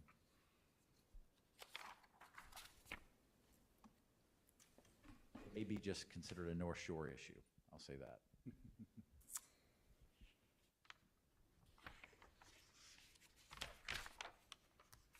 Other observations or thoughts on refining some of these? So this is the George Russell Not Yet Memorial Crossing at East Blodgett, shown here. What? Oh. This is a pedestrian crossing, Drew. Pedestrian, yes. I've never opposed that. For the record? And besides, it wouldn't be me that would come after you. It would be the residents of West Blodgett. This is an example of what's been done in Western Wonderful, yeah. Springs. Yeah. Like when? To help Yeah. with It's connectivity. expensive, too.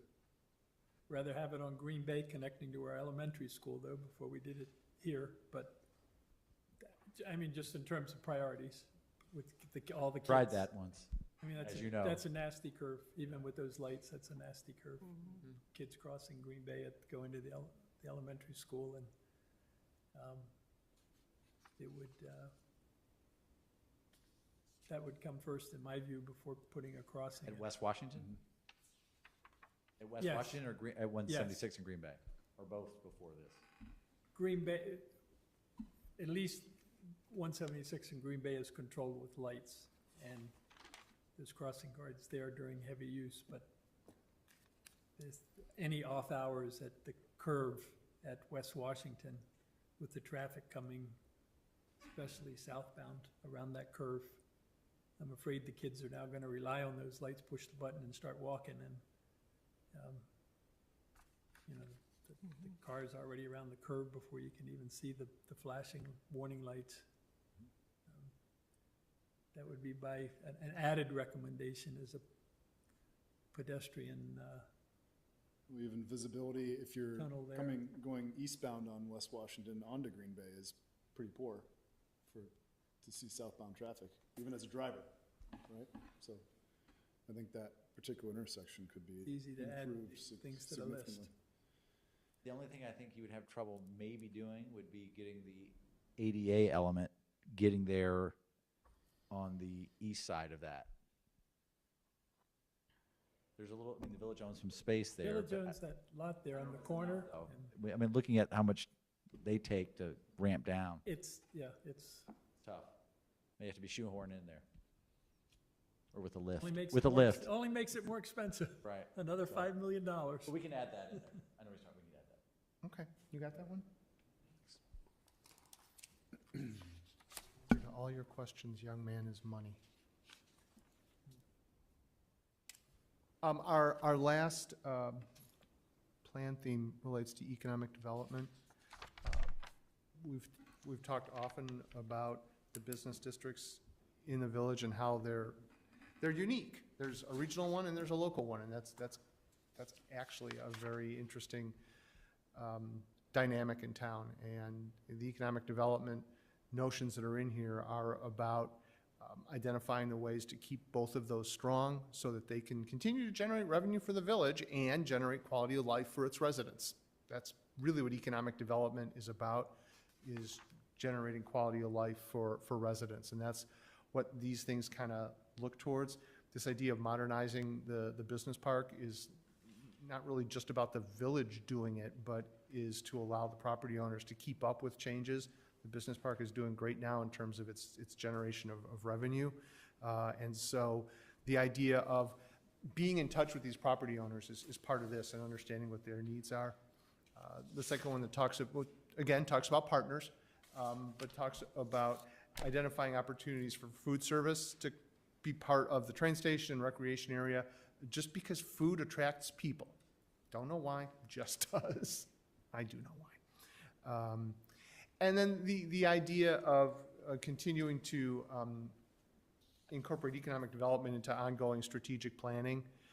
Sometimes economic development is something we talk about a lot, but we don't always plan out. And the idea here is to continue being thoughtful in how we do it. And the last one I always kind of like too is about sub-regional tourism, is thinking in terms of how to bring people to the community. And again, this one is under the partnership category. So that kind of speaks to that. But that's the big picture version of this. Economic development is frankly pretty well established and pretty well handled in the village. And the recommendations here are about maintaining that level. And for the record, the Business Advisory Committee has been working on an Yeah. ED plan. That's in the works. It's going to be delivered to the board in September, so it's coming. No objection to the general goals. I would plead that one specific recommendation on page 68 be changed quickly, or Drew's going to have 8 people on Sunrise Avenue at his office as soon as it hits the press. And that's the recommendation that food trucks be lined up in Sunrise Park to serve food. If you want to talk to the Park District about having one go to the bottom of the road and sit in the parking lot, that would be great, but not up on, not on Sunrise Avenue. Right? I don't know where that did, or is it that intentionally? I think, I've heard from different people that Lake Forest, I don't know how well they do with their food service. Now they're having alcohol down at Lake. I don't know how well that's doing financially, but people have said it'd be a nice amenity to have. It's probably easier done with food trucks. The location down the hill, probably better than at the top of the hill. And the Park District, just as an FYI, is updating their plan, their overall plan for the beach. And one element of the new plan, at least in draft form right now, is to consider the installation of a concession stand along the central beach area, just south of the North Shelter. But before that could ever come to fruition, I mean, the idea of food trucks down in the parking lot there is fine, but not up on Sunrise. Yeah, why don't we just change I would to agree. reflect, like, explore the availability of concessions at the beach? Simple as that. I would change the park to beach, not to indicate that. Not pushing for, I'm trying to remember if Anything there up ever top. has been, and help me out for those in the room who've lived in Lake Bluff for a long time. I know the Park District has brought in food trucks at various facilities, and the school has with the PTO. I don't know if they've ever had them at the beach or on top for any event, even like a Sunrise Rocks. You know, they've been involved in that from time to time over the years. I can't remember if they've had food trucks there or not for like one-offs. I can't think of a, don't remember if instance, they've been down, and I certainly don't remember anything up on Sunrise Avenue. Yeah. Right. And I know with Lake Forest, they use I think it's still Kemper Sports or whoever does the golf course. So that's who does food service Paying on the concessions. Yeah. of it, yeah. down at the beach. Okay, thank you. Are there other thoughts on this one? You Anything that maybe got missed? you had one little paragraph in here on residential, and it was all about revenue, but there was nothing about, well, maybe there is some expense associated with additional. I mean, if the new subdivision gets built, there should be one line at least acknowledging that service level increases. If we have another 30 residents, we have to pick up garbage for, and there's Absolutely. nothing, there's no comment, that's page 67. The one paragraph, everything's just revenue.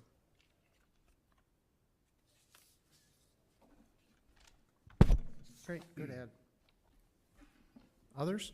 And I'm assuming, well, the whole plan would go to the Park District anyway when it gets to that point, right? Because this idea of a banquet hall at Blair Park.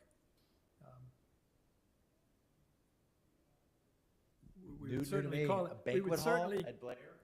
it's in the draft plan right now. Yeah. Oh. We would certainly call that to their attention. how about can we, I read that too, and I, I think event space might sound more palatable to a lot of people than banquet hall. Agreed. I like that. Because there has been so much talk about doing that in that space, but nobody's ever said a banquet hall. So I think in this case, semantics are important. And I think too, it's important that the tone be about working with these partners to consider these things, not be a should, which has been raised a couple of times. I would agree with that.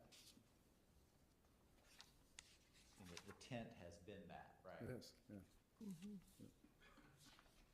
And I was surprised with the comment about Artesian Park, just out of curiosity, that the water and the sewer isn't available. I mean, there is a sanitary line out of the Artesian shelter, and there is I think there's a 6-inch or at least a 4-inch line that goes to the shelter.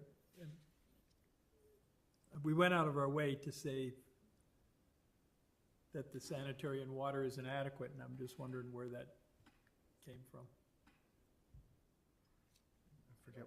I forget which conversation we picked it up out of, but. Because there's certainly more water there than at Sunrise Park. There's just a tiny water line, I think, going down right now. So if We'll get that we're straight. just got cross purposes there, I'd just delete the line, to tell you the truth. I mean, and ideally, the Park District would have a RIO plan, a long-range plan for their facilities that could fill these, it should say, follow the RIO plan, or, right, so.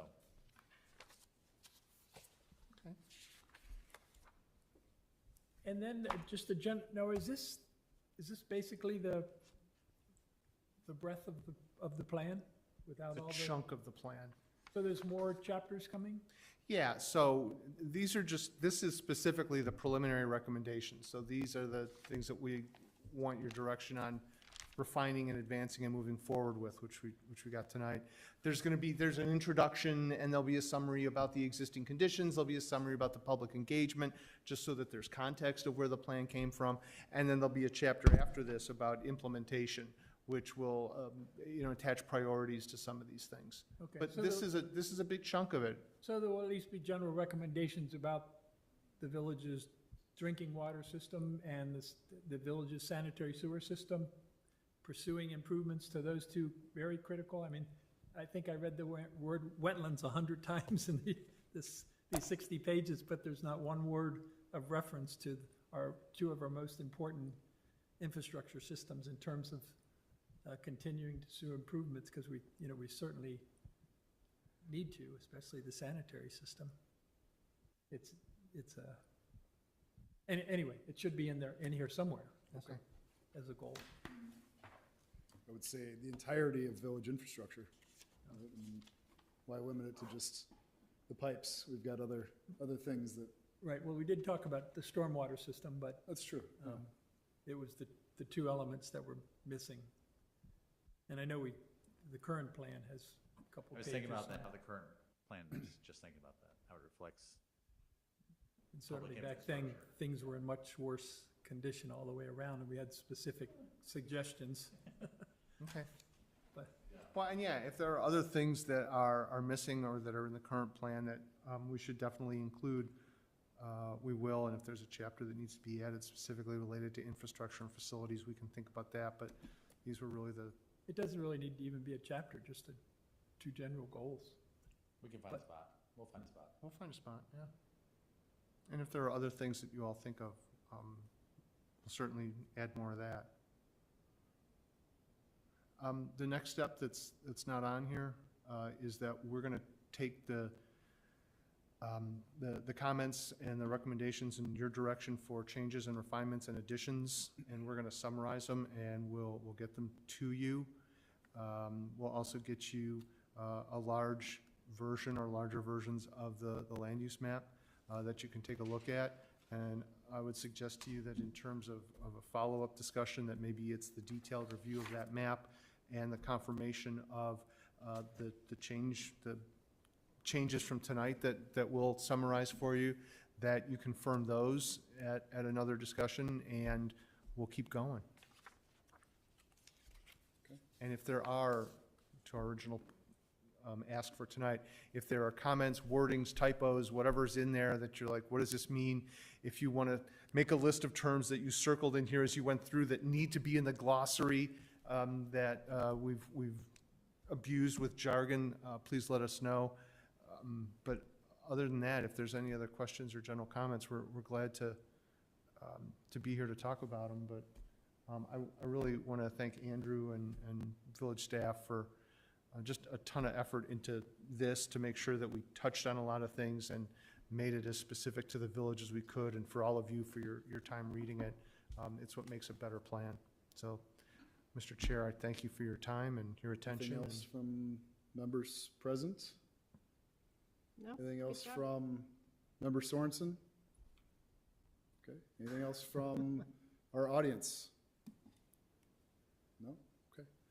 I Well, would, in addition to the map, I would love to get a clean copy of the detailed write-up, because I've got scribbling and if I I'd rather turn in a clean markup to Clara to save her sanity than my 65 pages of scribble. If I could get a clean printout, I'd appreciate that. well, Mr. Blue, I Okay. thank you for your efforts in this. This is it's a big project for all of us, and I appreciate your guidance in it. We are planning for the next 20 to 30 years, and having been on the village board and making decisions based on the comprehensive plan, this is something that I'm glad we're taking the time to do and taking it seriously. So appreciate that. Thank And you. we will, I guess, it's a workshop, so we don't need to close anything, right? We're just moving on through the agenda. Okay, Thank you. thank you.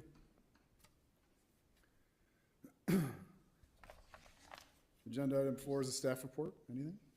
At this point, no, we should have our scheduled meeting later this month, but more to come on that. Okay. Commissioners report? Nothing? Okay. Entertain a motion to adjourn. So moved. Second. All in favor? Aye. Aye. Thank you. All right. Thanks, everybody. Good deal.